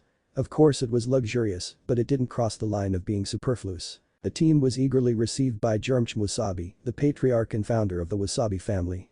Jirmchen was a man on his late 50s who had Jirmchen's light tanned skin, grey shaggy hair and light black colored eyes. He welcomed the team to a meeting room that followed the pattern of the building, huge and comfortable but not lavish. I thank you for coming so promptly, you had any trouble at the road? The patriarch asked. No, we didn't face any kind of trouble. Asuma replied. Well, I'm thankful for that, but now let's get to business. Jirmchen said firmly. Recently we managed to gather some intel into the enemy's strategy. They hired a Genin 3-man cell from a megacore that is led by a Jonin from the same village. I see, any information about the name of the Jonin? Unfortunately, no. Now concerning our internal affairs, the daimyo is doing everything he can to grant the victory to the Wagarashi, so we expect him to be a nuisance to the fairness of the race as well. No offense Jirmchen-sama, but he's the daimyo, so why he doesn't just throw shit in the air and relinquish the control to the Wagarashi? Naruto asked trying to be polite. Well, he's totally corrupt, but being tyrannical is always not well regarded, so to not be seen as a tyrant by the people of Degarashi port, I believe he's giving us a chance. Jirmchen explained. Daimyo of the Land of Tea Asuma mumbled to himself Ichiro Oda Jirmchen-san, is the current daimyo Ichiro Oda? Yes. Sorry but I don't think he's corrupt. As Jirmchen and the rest of Team 10 raised their eyebrows, Asuma proceeded. I served for 7 years on the 12 Guardian Ninja of the Fire Daimyo, so I attended several of those formal meetings with daimyos from the elemental nations. Due to the proximity of the nations and the important trade value of the tea that your country provided, the meetings between the daimyo of the Land of Fire and Land of Tea were held each 2 months. Doing a quick math I attended a total of 42 meetings with Ichiro Oda, usually being confined with him for several hours. My point is that during those meetings Oda usually came out as a very polite and humble person, and I don't think that was an act. Asuma explained, impressing the meeting room with his knowledge. So what you're saying is that Jirmchen said only to be cut off by Naruto. Counselors? Naruto said before realizing his gaffe and casted an apologetic look to Jirmchen, who just nodded, signaling him to continue. I think that some of his counselors might be doing those acts behind his back. Naruto finished his reasoning. The blonde genin had a deep knowledge of this, he was extremely close to Hokage, and early in his years he observed the Sandaime in several meetings. The man was fair, just and yet commanding, all of the qualities a good leader should have, whilst by observing the elders, the civilian council and even some shinobi clans, he noted that they acted totally different to the Sandaime image. Naruto was brought out of his musings as he heard the voice of Asuma. I believe Naruto might be correct, during those meetings I noted that some of Oda's ministers and counselors acted in a dubious manner. Wow, that's a lot to take in, Jirmchen exclaimed before glancing towards Asuma and Naruto and questioning them. Do you have any suggestion for this issue? Asuma took his turn to speak. I believe we should directly talk to the daimyo about this. If somehow a fight breaks in between my team and Wagarashi's agents, I believe the corrupted ministers can somehow distort the facts to weaken your political position in Degarashi. I see. A couple of years ago Oda offered me a job in his personal guard. I could use this offer to be able to meet him in private and tell him to personally attend the race, so attempts to sabotage the race can be discouraged. Asuma explained, causing Naruto and Jirmchen to nod. The rest of the team also nodded. So it's decided. Tomorrow morning I will leave to the capital and convince the daimyo. I will be gone for 1 week, so I will be putting Naruto in charge of the mission. Any objections? As the team promptly agreed with the choice, causing Naruto to smile happily as his teammates trusted him, the plan was set on motion. The next day Naruto woke and had a quick meeting with Asuma before he left for the capital of the Land of Tea. The meeting lasted about 1 hour, during which Asuma explained the leadership role to Naruto and assured him about his trust in said boy's abilities. After the meeting was over, Naruto met his team. He decided to do some scouting alongside his team should the Wagarashi try to make an ambush near the Wasabi compound. After the recon was complete, Naruto and his team were making their way to their respective rooms, but they were stopped by a servant who said that Jirmchim requested Naruto's presence in the meeting room. Heading back into the vast room, Naruto was greeted by Jirmchim, who sat in a ceremonial tea table that consisted of 2 embroidered futons and a fine wood table that stood only about 20 centimeters above the ground. Above the table there was a teapot with boiling tea, who Naruto deduced that was just ready, and 2 teacups cups. Taking the gestured seat, Naruto addressed the leader. Jirmchim-sama, you asked to see me? Yes, I indeed asked. It's regarding your mission. I just received more detailed intel about the shinobi the Wagarashi hired. He said before handling Naruto 4 separate papers. The genin then analyzed the intel. The Boro Amada, male genin from a megacur. Spiky brown hair and dark eyes. Wears yellow stitch jumpsuit, an aim hit I8 a rebreather and a white sash around his face with eye holes cut out. Yubi Katabuchi, male genin from a megacur. Spots the aim hit I8 yellow stitch jumpsuit, rebreather and a white sash that covers his upper face, leaving his right eye covered. Gagari Sujimura, male genin from a megacur. Spiky brown hair. Spots the aim hit I8 yellow stitch jumpsuit, rebreather and has a white sash in his upper head covering his eyes. Those 3 were genin and, according to the mission data they had registered, weak ones. The last paper however caught Naruto's attention. Aoi Rakashima, jonin from a megacur. Naruto had already heard this name before and he suspected where he heard it. His assumption were confirmed when he opened his bingo book. Aoi Rakashima, wanted by Konoha for stealing the Raijin no Ken, sword of the Thunder God, the sword that originally belonged to the Nidaime Hokage Tabarama Senju, and killing 2 Anbu, besides torturing another shinobi. Appearance. Wavy, neck length, green hair. Purple eyes. Fair skin. Stands 5'10" tall, 182.5 centimeters. Affiliation. Konohagakure no Seido. Former, Nukenin. Rank. Chunin. Bounty. Alive. 750,000 rim. Konohagakure no Seido. Ed. 500,000 rim. Konohagakure no Seido. Naruto's eyebrows raised and his eyes widened slightly. He handed the bingo book to Jirmchim, who after reading the entry on the book, had the same reaction as Naruto. Naruto-kun, that changes a lot of things. He said before turning to one of his servants, tell Idate I called him here. After few minutes the man Naruto presumed was Idate showed up to the meeting room. Idate had black hair, tied in a spiked ponytail and gray eyes. He wore a plain white long-sleeved shirt with a blue sleeveless vest above it. He also had blue shorts that matched his vest. Naruto would guess that the man was no older than 16. Idate-kun, meet your escort, Naruto Uzumaki of Konoha. Idate leered at the Konoha hit I8 before putting out a clearly fake smile. Pleased to meet you. Naruto-kun and I were talking about the enemy shinobi when we learned this. He said throwing the open bingo book to Idate. Idate's expression soon changed from the fake smile to anger and then to utter terror. He continued to look at the book for a few minutes. Naruto could clearly see his eyes widening and his mouth gaping as the man tried to form words in an unsuccessful manner. Then he finally managed to blab a few words, and if weren't for the chakra that Naruto concentrated in his ears, he wouldn't be able to comprehend them. Should I need to flee? He said with a terrified expression. Naruto glanced around the room and saw that Jirmchim had a sympathetic expression. Is there something I don't know? Naruto inquired. No, we've told everything you should know. Jirmchim replied nervously. Naruto wasn't convinced, so trying his best to emulate the Asuma's tone of voice that would subconsciously send an I'm cool, but don't keep shit away from me message, Naruto insisted. Jirmchim-sama, we were hired to safely escort Idate-san here during the race. If you keep things away from me you will only be threatening the safety of Idate. Besides that, Naruto said, leaking some killing intent to emphasize his next point. If my team gets hurt because of something you've hidden from us, well, let's say that Idate's safety won't be your only concern. Actually, I might add that if you get on my bad side, anyone's safety will be the last of your concerns.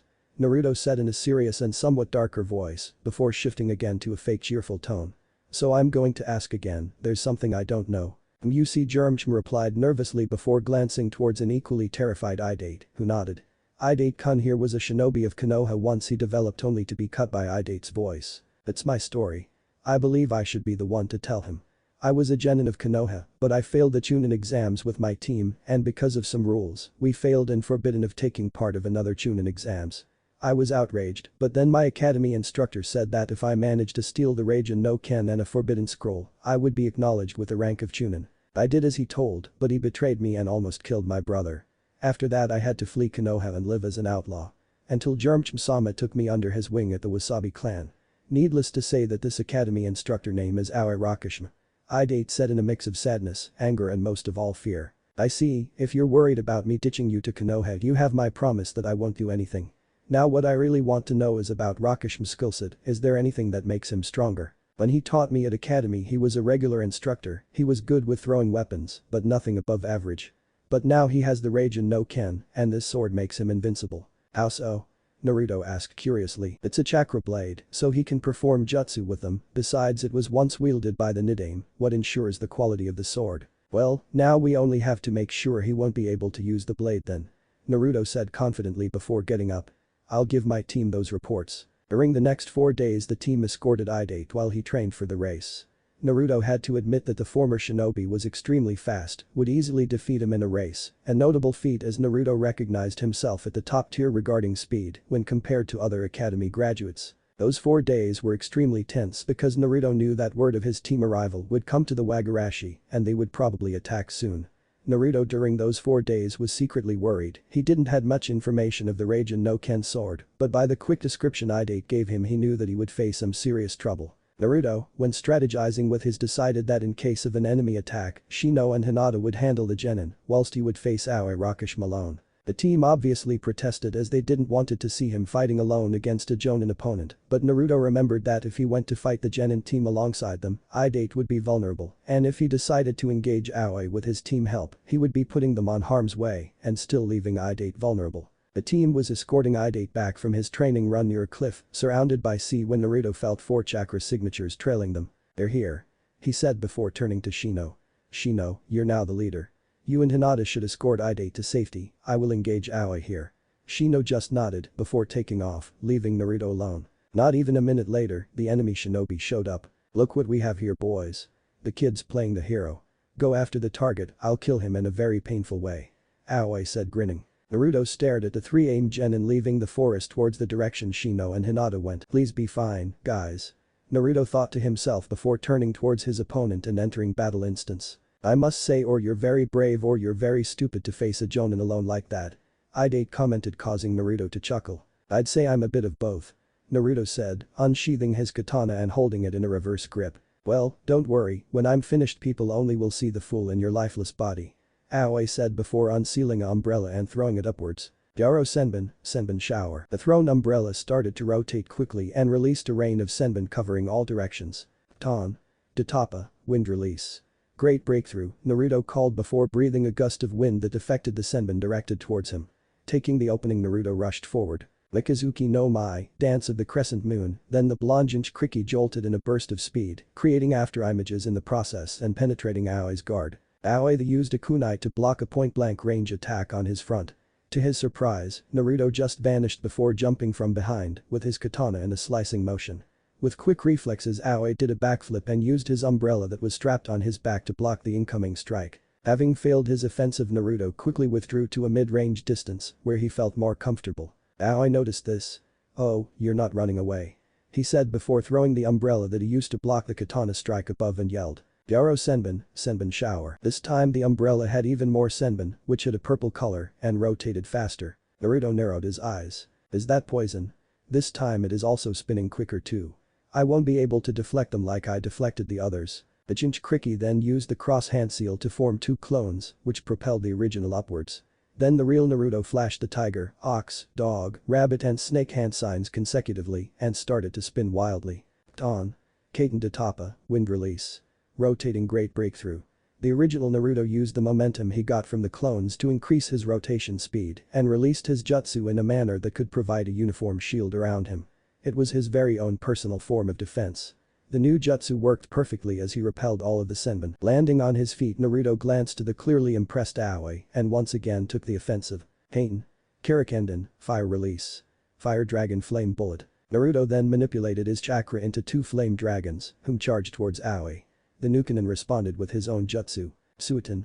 Sujinheki, water release. Water formation wall. Aoi molded his chakra into an pure water wall. The fire dragons collided with the wall and disappeared. Not bad at all. But the child's play ends now. Feel honored that I had to use my full strength to beat you.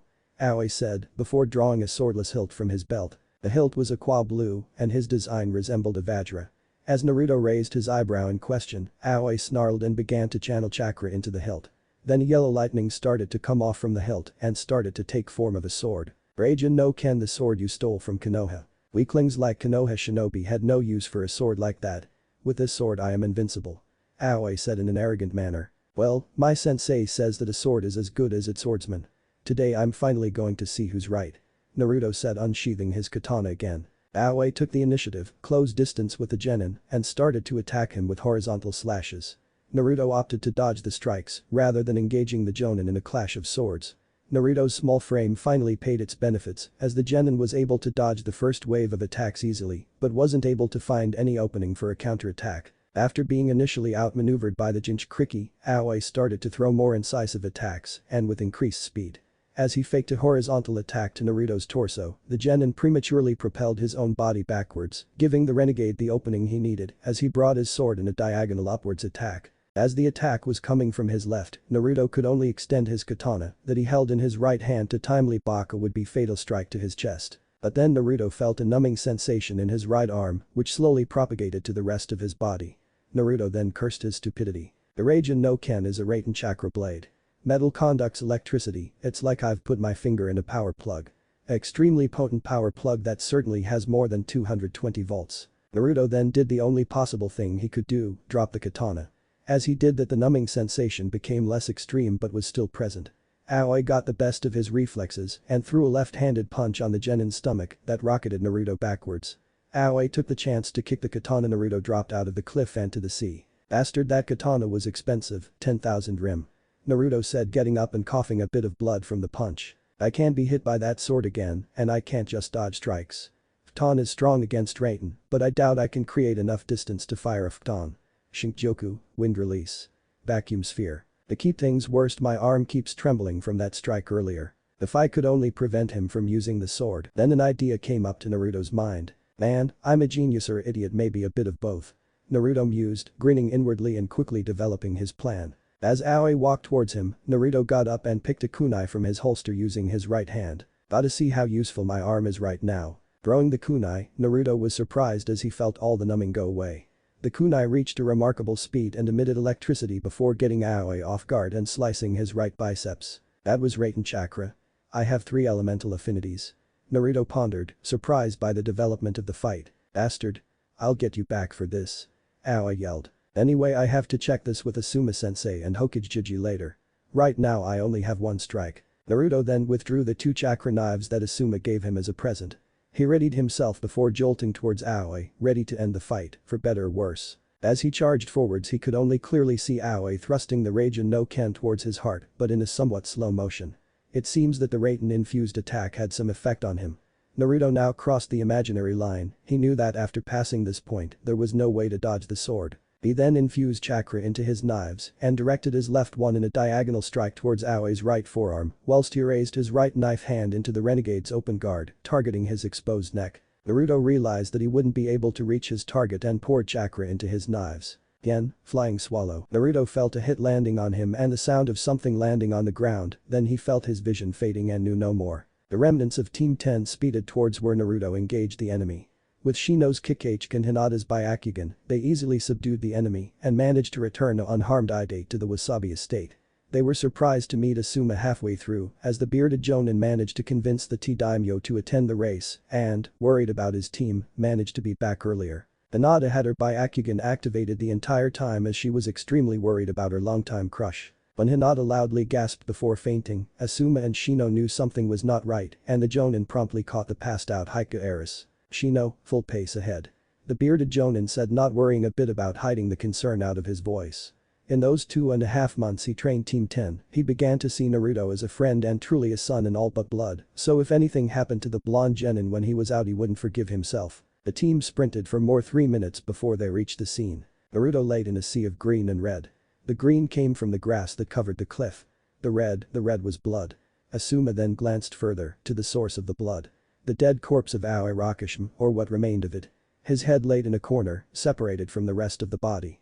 His right arm was sliced off diagonally and laid in another separated corner. The rest of the body, mainly the torso and the remaining 3 limbs, was laid on his back, with blood freely flowing from it. Asuma lived for 27 years, 17 of which as a shinobi. He completed over 700 missions. A true shinobi. During all those years he saw some shit.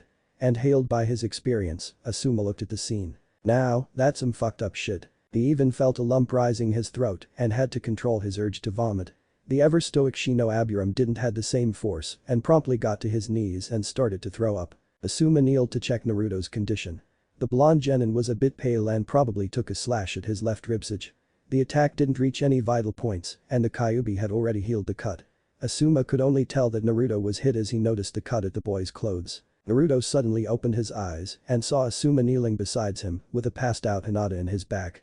Turning his head left he saw Shino vomiting in a corner. "Hey, Asuma-sensei," he said to the bearded jonin, trying to get up only to be stopped by the man. "Lay down, Naruto, you can still rest, good job by the way," Asuma said, using his free hand to lit up a cigarette and offered it to Naruto. "Thanks," he said, accepting a cigarette. The cigarette became both a bonding thing for the duo and also a ritual of sorts to Naruto to get over having to kill someone. And whilst Naruto still was against killing mercilessly, the past month showed him that this was part of the job. "Hey sensei," Naruto said, getting the attention of the Sarutobi. "This Aoi guy had a bounty on his head, can I take his body to a bounty station? I kind of need the extra money." "Yes you can, but I think only his head will suffice, I'll seal it in a scroll and then use a Kaiten jutsu to burn the rest of the body," Asuma explained. Naruto slowly got up and picked up the inactivated Raijin no Ken from the ground. "Sensei, what about the sword? I'll need to report that I recovered it during the mission." "Well, Konoha's laws are contradictory in this case. Whilst they require for you to return any item that belonged to Konoha, they also allow you to keep the belongings of any missing ninja you defeated. I think you should talk with my father about that, but I won't report it on the mission report. If that happened, the elders and the civilian council would start pestering my father about it. Probably demanding that we gave it to the stuck-up Uchiha too," Asuma explained, making joke about Naruto's dislike for the last Uchiha. "Yes, that would be bad. The only use he will have for the sword would probably be as an electrical dildo," Naruto said, causing Asuma to chuckle. Deep in the background even Shino began to chuckle. "Now Naruto, being serious for a moment. Good job taking the leadership role while I was gone. You balanced your self-confidence, the trust in your teammates and tactical intelligence to figure out the best way to carry this mission, even if it meant putting out your own life in line. I dare say that you carried this mission as a chunin rather than a genin, and being your teacher makes me proud," Asuma said. "Thanks Asuma-sensei, this praise coming up from you means the world to me." Now Asuma said, shifting his glance between Naruto and Shino. "Let's clean up this mess, if Hinata saw this she would faint again and I don't want to carry her, again." Asuma joked, but deep inside he was being sincere. After fighting Aoi and the AIM genin, the rest of the mission wasn't that hard. They kept escorting Idate and despite their early clash, Naruto became friends with him, going as far as training with him sometimes. The land of T-Daimyo attended the race personally and witnessed the Wagarashi attempts to sabotage Idate's progress, being stopped by Team 10. The daimyo noticed that one of his ministers was plotting alongside the Wagarashi and ordered his prison and disbanded the Wagarashi family, giving the control of Degarashi port to the Wasabi family. Team 10 decided to return to Konoha after the celebrations, where they were hailed as heroes of Degarashi port for helping the town get rid of the corrupt Wagarashi family. Idate gave Naruto 2 scrolls, one that he should deliver to the Hokage and one that he should only open before he takes his Chunin exams. As they left they couldn't help but smile knowing that the town was going to be under good leadership and they played a major role in this. Naruto was thinking on the same lines. If I need to kill to bring peace and stability, I'll become a killer. I'm not happy about it, but if it is the cost of the peace, I'm more than willing to pay it. The Hokage office was supposed to be an ample space. As the only furniture is a large table, a sofa in the corner and 3 chairs, including the Hokage's seat. Keyword supposed to be as the paperwork, the bane of every Kage's existence, is taking up absurd amounts of space. In the sofa, in the table, creating a pile of the size of Naruto, whether you looked you would see it. By seeing his aged grandpa figure struggling against this voracious and merciless enemy, Naruto formulated 2 theories. A. Konoha was having a prosperity boom, with high number of enrollments of shinobi, impressive mission completion rates, and massive income of money that was going to be reinvested in the village. B. The Sandaime was a lazy ass son of a bitch that decided to read smut instead of working.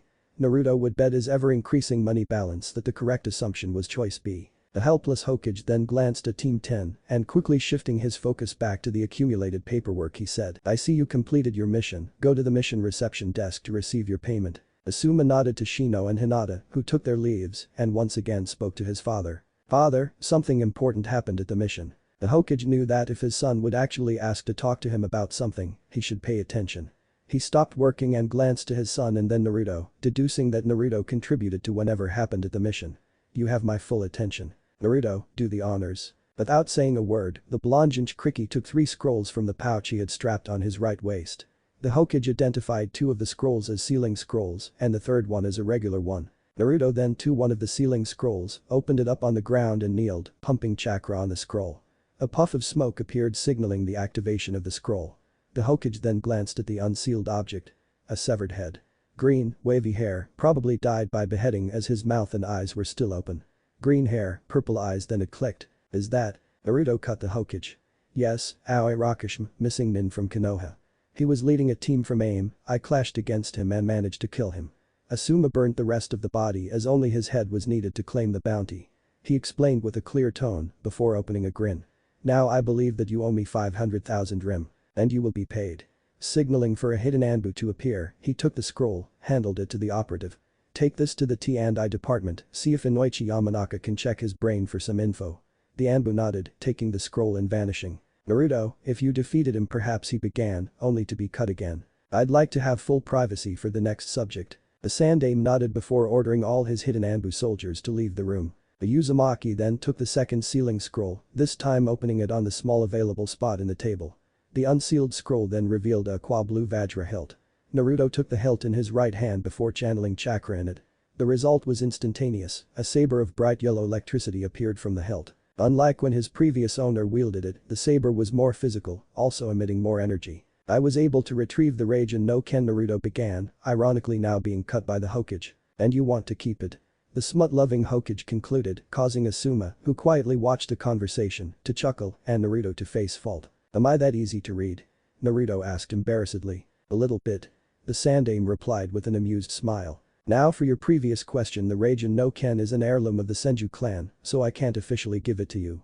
However, the Senju clan was reduced to just Tsunade Senju, who left Konoha a long time ago. Whilst she is still a kunoichi for this village, I allowed her to take a sort of permanent vacation. The only way for you to get the sword officially is finding Tsunade and having her to relinquish the sword's possession to you. The issue is that her whereabouts are unknown." Hiruzen said, causing Naruto to sadden up a little. "But as the shinobi who recovered the sword and being the last Uzumaki, therefore a distant relative of both Tsunade and Tobirama, I'm giving it to you temporarily under 2 conditions. First one is not to use it publicly unless it's extremely necessary, and the second one is never take it away from the village until you're at least Jonin. Do you agree?" Naruto properly nodded and the Hokage gave him back the sword. "Now, what is the last scroll about?" the Hokage inquired. "It's a message that Idate Marino asked me to hand to you personally," the Uzumaki said, giving the last scroll to the Hokage. "Alright, I'll read it and then I'll be back to the damned paperwork." "Asuma, Naruto, good job and you're free to go." "Hey, Hokage-sama," Naruto asked, surprising Hiruzen with his formal tone. "It may be dumb, but why don't you use the shadow clones for less important paperwork to limit your workload to only important paperwork?" Naruto suggested. After a few seconds, seeing that his father still didn't move a single muscle, Asuma patted Naruto's back, signaling him to move out of the room. "I said something stupid?" Naruto asked embarrassedly, causing Asuma to chuckle. "We will know soon enough." As the duo left the Hokage tower, a loud scream made Konoha tremble. "Ow, I didn't realize that before. I threw 40 years of my life away. 40 fucking years. Right now, Naruto is bored." Asuma received a special mission request from the Land of Fire Daimyo, the kind of mission you can't refuse unless you wanted to create a diplomatic incident and would be gone for at least 2 more weeks. The Hyuga and Aburam clans decided to take advantage of those 2 weeks to further train their respective heirs. Naruto was truly happy for his teammates, he knew that they would come out much better from training their skills with their clans. However, the blonde genin couldn't help but feel like he was throwing his time away. His Futon and Kaiten jutsu are at their prime. His Taijutsu had improved a lot and he knew that he could give Asuma a run for his money. He wanted to train his newfound Raiten affinity, but he had no clue of where he should begin, as Asuma didn't know any Raiten ninjutsu. He also managed to create his first seals. Storage seals and explosive tags. Basic stuff but useful, and he also managed to save some money creating his own stuff while he waited for this Jiraiya guy to show up. Naruto wanted a mission, so he decided to go to the Hokage office to see if there was any mission available. Hopefully he could get put alongside teammate with his friends Shikamaru and Choji and his new love interest, Ino. Heck, right now he could even accept a mission with Sasuke as team leader. Despite being just a genin, Naruto had a sort of unofficial clearance to the Hokage office. It was no secret that the Sandaime loved Naruto as a grandson. So, with a simple nod to the secretary, Naruto was already into the office. 2 months after Naruto's advice, there was still some paperwork, but not in the absurd amounts as before. The Hokage was reading his ever-present porn book when he glanced to Naruto entering his office. "Naruto, how may I help you?" "Hey Gigi, I was wondering if you had any mission for me." "I'll see, but may I ask why you want a mission?" "That experience, also I don't like being idle for too long." Naruto explained. He didn't mention that, but he also felt somewhat lonely and felt like a mission maybe would help him with that. "Okay, come back tomorrow, I may have something for you then." Hiruzen said, looking intently at one particular piece of paper. "Okage-sama, you wanted to see us?" Shikaku Nara asked with Inoichi Yamanaka and Shimza Akimichi to his sides. Shikaku Nara has average height, black eyes and black hair tied in a ponytail similar to Shikamaru's and a black goatee. His most noticeable feature lies in his face. 2 large scars on his right side. He wears the Konoha Jonin vest and a beige deerskin coat. Underneath his vest he wears a mesh shirt. Shimza Akimichi has the typical Akimichi big bone complexion. He wears a samurai-like outfit which entails a black suit completed with armor that has the kanji for food on it. He has a mane-like red hair and 2 purple markings on his cheek. Finally, Inoichi Yamanaka has long blonde hair with an opaque tone, different than Ino's platinum one. He ties his hair in a complex ponytail, with 2 bangs framing his face. He has green eyes similar to Ino's. He wears the standard Konoha Jonin outfit, the only noticeable change being a red sleeveless coat that he wears above his vest. "Yes, I have a mission that especially requires your abilities. I also took the liberty of assigning a new team member for you." "Who?" Inoichi asked curiously. He is this year's best graduating genin, and despite his rank, he already made quite an impression during his rookie year. "I guarantee you that he will be no pushover," Hiruzen said proudly. "Please don't tell me it's Asuka Uchiha," Inoichi said with a bit of venom in his voice. He was what people called an overprotective father, and he wasn't pleased when his daughter came home talking about how cool and handsome Sasuke is. When he learned that the Uchiha openly ignored his daughter, he was outraged. "Sorry to disappoint you, but I'm not the team," Naruto said from a window in the office. He called Sasuke team. "I like this guy," Inoichi thought. "Okage-sama, Shikaku-san, Shimza-san." Naruto bowed to the men present in the room before turning to Inoichi Yamanaka-san. "I believe we weren't properly introduced before, it's a pleasure to meet you." Naruto bowed politely. "Yes, we weren't introduced before, but I know you," Inoichi said in a stern tone, causing Naruto to flinch a little as he assumed that the Yamanaka clan head was amongst the shinobi that saw him as the Kyuubi. Seeing the boy's nervousness, Inoichi quickly spoke again. "No need to be nervous, Naruto-kun, I know you because I scanned Aoi Rakishima's brain, and I must say, you're very strong," Inoichi said, causing Naruto to smile. "Introductions aside, now let's pay attention to what Hokage-sama has to say to us." "Thanks, Shikaku. What I'm assigning you right now is a A-ranked mission, with high chances of turning a S-ranked under some conditions. For the last few years, Konoha has been receiving an increased number of missions from the land of Wind Daimyo. Our higher success rate made their leadership chose us instead of their shinobi village. Naturally, the daimyo decided to cut the funding he gives to Suna in order to cover the most expensive fees from our own village. This of course didn't sit well with the Kazekage and their council. We from Konoha fear that Suna may be attempting to betray our alliance in order to regain their status and some money. An attack in Konoha would be disastrous as we have yet to recover from the losses on the Kyuubi's attack and the loss of the Uchiha clan. So, in order to better prepare for any possibility, I am sending this team, under the leadership of Shikaku Nara, in order to investigate the truth behind those rumors. And if they're indeed true, you should do a sabotage and kidnapping mission in order to give us leverage against Suna. Due to the dangerous nature of this mission and your status as clan heads, you can choose to decline the mission without fearing a backlash of any type. Naruto, as a genin, will also get the chance to back down before accepting the mission. I accept the mission, Naruto said, surprising the Inoshika CHM trio with his courage. Sensing the questioning glances at him, Naruto explained his decision. I know that this is an extremely dangerous mission, but if I don't do it then there may be a war and my precious people may get caught in it. I'm willing to give my life in order to protect the village and most of all my precious people. The clan heads and the Sandaime looked in awe at Naruto due to his maturity and willingness to sacrifice himself in order to protect what was important to him. I accept the mission, Inoichi said, putting a hand on Naruto's shoulder. I accept the mission. Shimza was the next. Shikaku mumbled something about troublesome blondes before saying I accept the mission. The new formed team was at Konoha Western Gate. Inoichi, Naruto and Shimza were already ready. Shikaku came a few minutes later. I was with Hokage-sama revising our strategy. We are entering Suna as official envoys, under the guise of delivering a formal invitation for the upcoming Chunin exams that are going to be held in Konoha. Naruto will not be joining us, his mission will be to infiltrate the village, and with help of his shadow clones and advanced Henge no Jutsu, transformation technique, scout the village, focusing on military buildings and identifying important targets. We will later rendezvous with our remaining team so we can properly formulate our next steps should we find out that Suna is indeed planning to betray us. Shikaku explained. We are taking the conventional route through the land of rivers. He explained before taking 4 beige cloaks from his backpack. Those are deerskin cloaks to use when we enter the land of Wind Desert, believe me you'll be thanking me soon enough. He said handling each team member a cloak. You can thank me now. Shikaku said smugly as his team making way through the desert. The desert provided a harsh environment and whilst not a sandstorm by any means, the strong wind currents gave a rough time to the team and if not by the deerskin cloaks that Shikaku provided, the sand particles dragged by the wind could already have caused some cuts. Thanks Shikaku.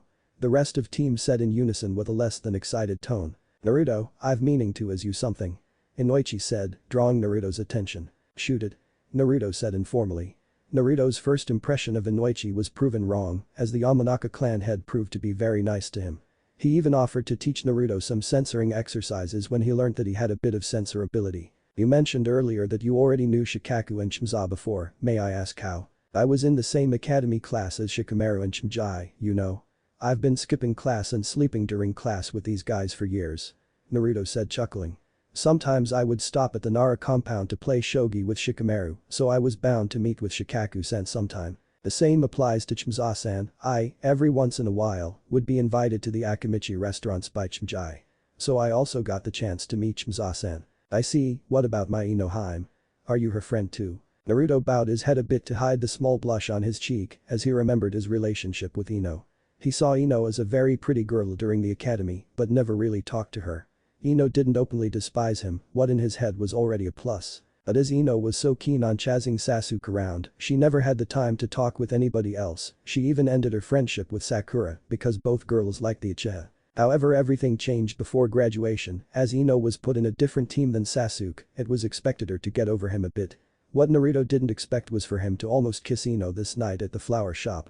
Neither for him to share a somewhat romantic moment with the Yamanaka heiress before he left for his C-rank mission 3 months ago. Not too much. Naruto said after quickly recompassing himself. It's a shame, if Inohaime liked boys like you my life would much easier. Inoichi commented, causing Shikaku and Shimza to raise their eyebrows and Naruto's blush to return. He said what I think he said. The friendly banter was interrupted by various chakra spikes and a blast of killing intent. What the fuck? Naruto muttered. Inoichi, can you sense what happened? Shikaku muttered. Inoichi stood quietly for a minute before turning to his teammates. A battle, I feel 2 cage level chakra reserves, 1 Jonin level 1, I also felt 2 other Jonin chakras disappearing, I'm assuming they were killed. He said worriedly. Shit, this makes our mission now virtually impossible, we will need to infiltrate a village in a heightened security process. Chimza said. Naruto, can you send a shadow clone to scout ahead? Preferably dispel the clone before they notice you, it would make things easier for us if we went unnoticed. Shikaku said. I'm on it. Kage Bunshin no Jutsu, Shadow Clone Jutsu. Turning to his clone, Naruto proceeded to talk. There's a battle taking place about 4 kilometers northwest from here. Scout the site and dispel before being noticed, do not engage. The genin said sternly. After 3 minutes, the memories of the clone came back to Naruto, who put an incredulous expression. Shikaku-san, I'd hate to be in your shoes right now. Inoichi-san was correct, 3 persons. The man I assumed to be the Kazuki-age judging by his green hat if fighting 2 opponents. A white-haired creepy guy that I'd say is a Jonin and a cage-level opponent. I never saw him personally, but due to the dark aura and the use of snakes, I'd say we're dealing with the infamous Orochimaru here. Barasa was a famed shinobi in his own right. As the Sandaime Kazuki-age suddenly disappeared without leaving a trace, he was chosen as the Yondaime Kazuki-age due to his mastery in the Saken, Gold Dust. Despite siding up with their longtime allies in Konoha, Suna lost a lot of power. His desire for quality made him go as far as sealing the Shukaku in his own newborn son, a decision that he still regretted as it killed his wife in childbirth and destroyed his family. As Kazuki-age he saw Suna on the verge of disappearing as his own daimyo, decided to assign missions to Konoha and reduce the village's funding greatly. He had nothing against Konoha, as contrary to popular belief, but his village came first. When a mysterious man offered a chance to attack Konoha he couldn't refuse. Not only he would destroy competition, but also he would showcase the worth of his Suna shinobi. He thought the meeting with this unidentified man would be a trivial affair. He was wrong, the man was no other than Orochimaru, and, alongside his subordinate, he made short work of his bodyguards. Orochimaru used the Tsunade Jashu, many hidden shadow snake hands, to restrain him and was going to kill him with the Kusanagi no Tsurugi when the unexpected happened. A beige blur came out of above, targeting Orochimaru. The Sandaime easily sidestepped the project, and Rasa took the chance to free himself from the restraints. Then 4 figures appeared in front of him, facing the enemy. 3 of those figures Rasa knew well.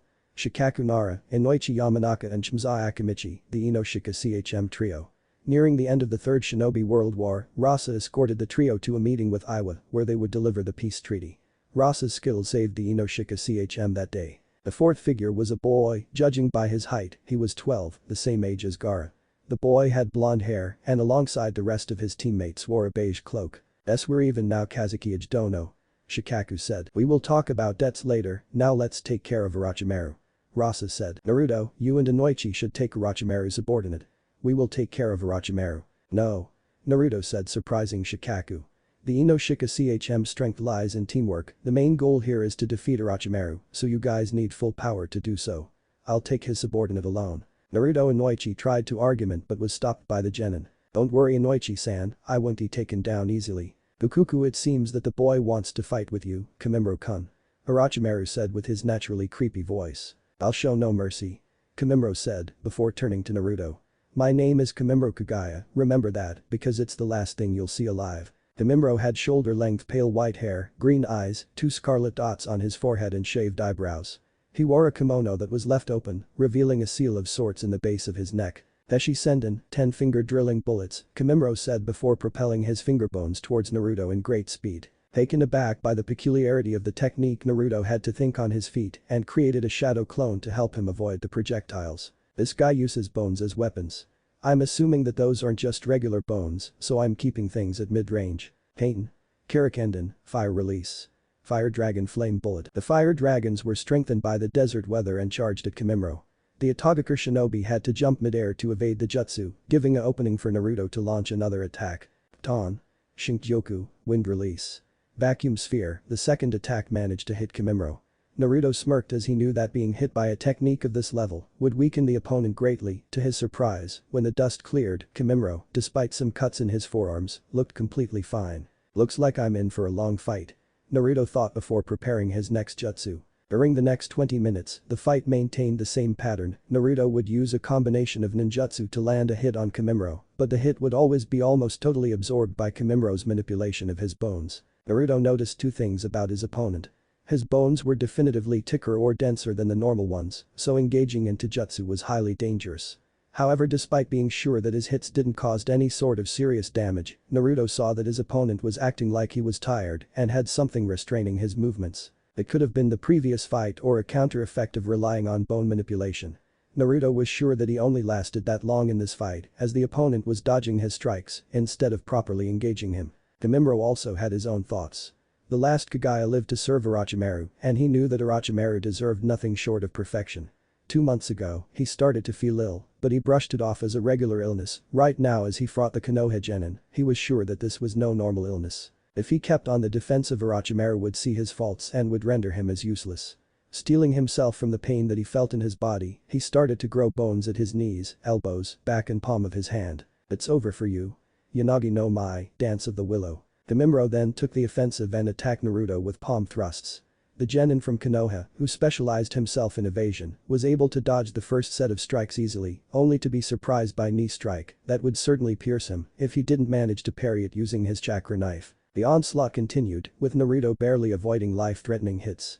Kamimaro was slowly cornering him, and when Naruto had to do a evasive backflip, he finally got the opening he wanted. He directed a right-hand palm thrust and expanded the length of his bones. As Naruto just landed on his feet, he saw the ever-growing word in Kamimaro's palm to reach closer to his hearth. The worst thing is that he was helpless, and for the first time on his life, he could do nothing but watch as the sword would pierce his hearth. Naruto Uzumaki wouldn't die as a coward, so he kept his eyes open, glaring at Kamimaro's green eyes. As the sword grew closer to his hearth, he started to remember his life. Okijiji am-chan old man Tuchi Konohamaru Kunabisu Hentai Aruka sensei Asuma sensei Hinata-chan Shino Kibachimjai Shikamaru Shikaku Senchimza Sananoichi Sanino-chan, my precious people, I'm sorry, I failed you all. Were his last thoughts. To Naruto's surprise, the bone sword stopped short 2 centimeters of his heart as Kamimuro kneeled in pain and coughed some blood as the bones he extended went back into his body. Naruto saw the scene for a few seconds without knowing how to act. He was sure he would die, but now it seems like life gave him a second chance. And he wasn't going to throw this chance away. He charged at the still struggling Kamimuro, targeting his neck with his chakra knives. As he ready to X-strike at Kamimuro's neck, he failed to notice the seal in the base of his throat activating. The seal black color changed into orange before spreading parallel lines alongside Kamimuro's body. The shinobi's eyes opened as he grew bones into his shoulders, blocking Naruto's would-be fatal strike. He created space before glaring at Naruto. "You will die now," he said before literally removing his humerus upper body bone that runs between the shoulder and the elbow and wielding it like a sword. Tsubaki no Mai, dance of the camellia. He then quickly closed distance with the genin and started to attack him with stabbing motions using his bone sword. The speed was unbelievable and Naruto wasn't able to dodge, parry or create distance as he was assaulted. The attack pattern created several afterimages that also confused Naruto. The genin knew that he was being severely outclassed and could only do his best to avoid being pieced in a vital spot. "Please guys, finish the snake bastard quickly, it looks like I'll need major help here," Naruto thought before being stabbed by Kamimuro's sword. Meanwhile, Shikaku Nara was justifying why he was the most intelligent man in Konoha. He developed a flawless strategy that would focus on stalling for reinforcements and the use of Chimza's Baika no Jutsu, multi-size technique, and Rasa's Saken to create shadows and trap Orochimaru with the Kajime no Jutsu, shadow imitation technique, so Inoichi could finish him with Shinranshin no Jutsu, mind-body disturbance technique. However, neither he nor Inoichi had the reserves to hold Orochimaru for too long, so this maneuvers only served to stall and to slowly mine Orochimaru. Shikaku then developed a new strategy, deciding to use the desert environment to increase Rasa's abilities. He thought the battle was won when Rasa trapped Orochimaru with the Jiten. Saken Tasum, Magnet Release. Gold Dust Imperial Funeral. However, the snake had other plans and used the Kuchiyus no Jutsu, summoning technique, to summon the famed Manda, freeing himself from the Gold Dust prison in the process. He glanced sideward to see Naruto being defeated by Kamimuro. The blonde genin had several holes through his body and was only alive due to the Kyuubi's enhanced healing factor. Kamimuro landed beside Orochimaru, on top of Manda's head. "Took you long enough, Kamimuro-kun. Sorry for my failure, Orochimaru-sama. Well, it doesn't matters, we need to leave, our fight has drawn enough attention," Orochimaru said before looking back at Rasa and Shikaku. "This is far from over, mark my words. Manda reverse summon us to Rikichi Cave," he said before disappearing in a reverse summon. Troublesome. Naruto woke up and looked around, he was at a hospital. The walls were green and the furniture was different from Konoha, so he assumed he was carried to Suna. He remembered having his ass handed to him by Kamimuro painfully clearly. He tried to get up, he was feeling sore, but not totally crushed. "Naruto-kun, good to see you recovered," was the voice of Inoichi, who stood at the entrance of the room accompanied by Shikaku and Chimza. "Thanks Inoichi-san, how long I've been out?" 3 days. Chimza said. "What about the mission?" "Completed. We saved the Kazukiage and showed that Konoha has no ill intentions towards Suna," Shikaku explained. Naruto stood quietly with his head down for some moments. "I messed it up, I'm sorry," he muttered. "Yes you did," Shikaku said sternly. "But nobody died, so be thankful for it. Naruto, you're an amazing shinobi, and I dare say you are the best prospect we had since Itachi Uchiha. But you were so overconfident in your own abilities that you decided to take a stronger opponent that clearly outclassed you," Inoichi completed. Naruto was now even more ashamed, his first big mission and messed things up greatly. Suddenly he felt a hand on his shoulder, it was Chimza's. "But nobody died, so use this as an experience of what you shouldn't do," Chimza said. "Next time remember your fails and be sure to not repeat them. Like Inoichi said, you're a great shinobi, don't change your view of yourself just because of a failed assignment," Shikaku continued. "Naruto, we all have made mistakes when we were young. Thankfully this error didn't kill anyone. I'd look at the bright side, we completed a S rank, saved the Kazukiage, helping the relations between the village and preventing a war, and survived an encounter with Konoha's most famed traitor and S rank, missing Nin Orochimaru, and a survivor from the feared Kagaya clan from Kurigakure. So I think I speak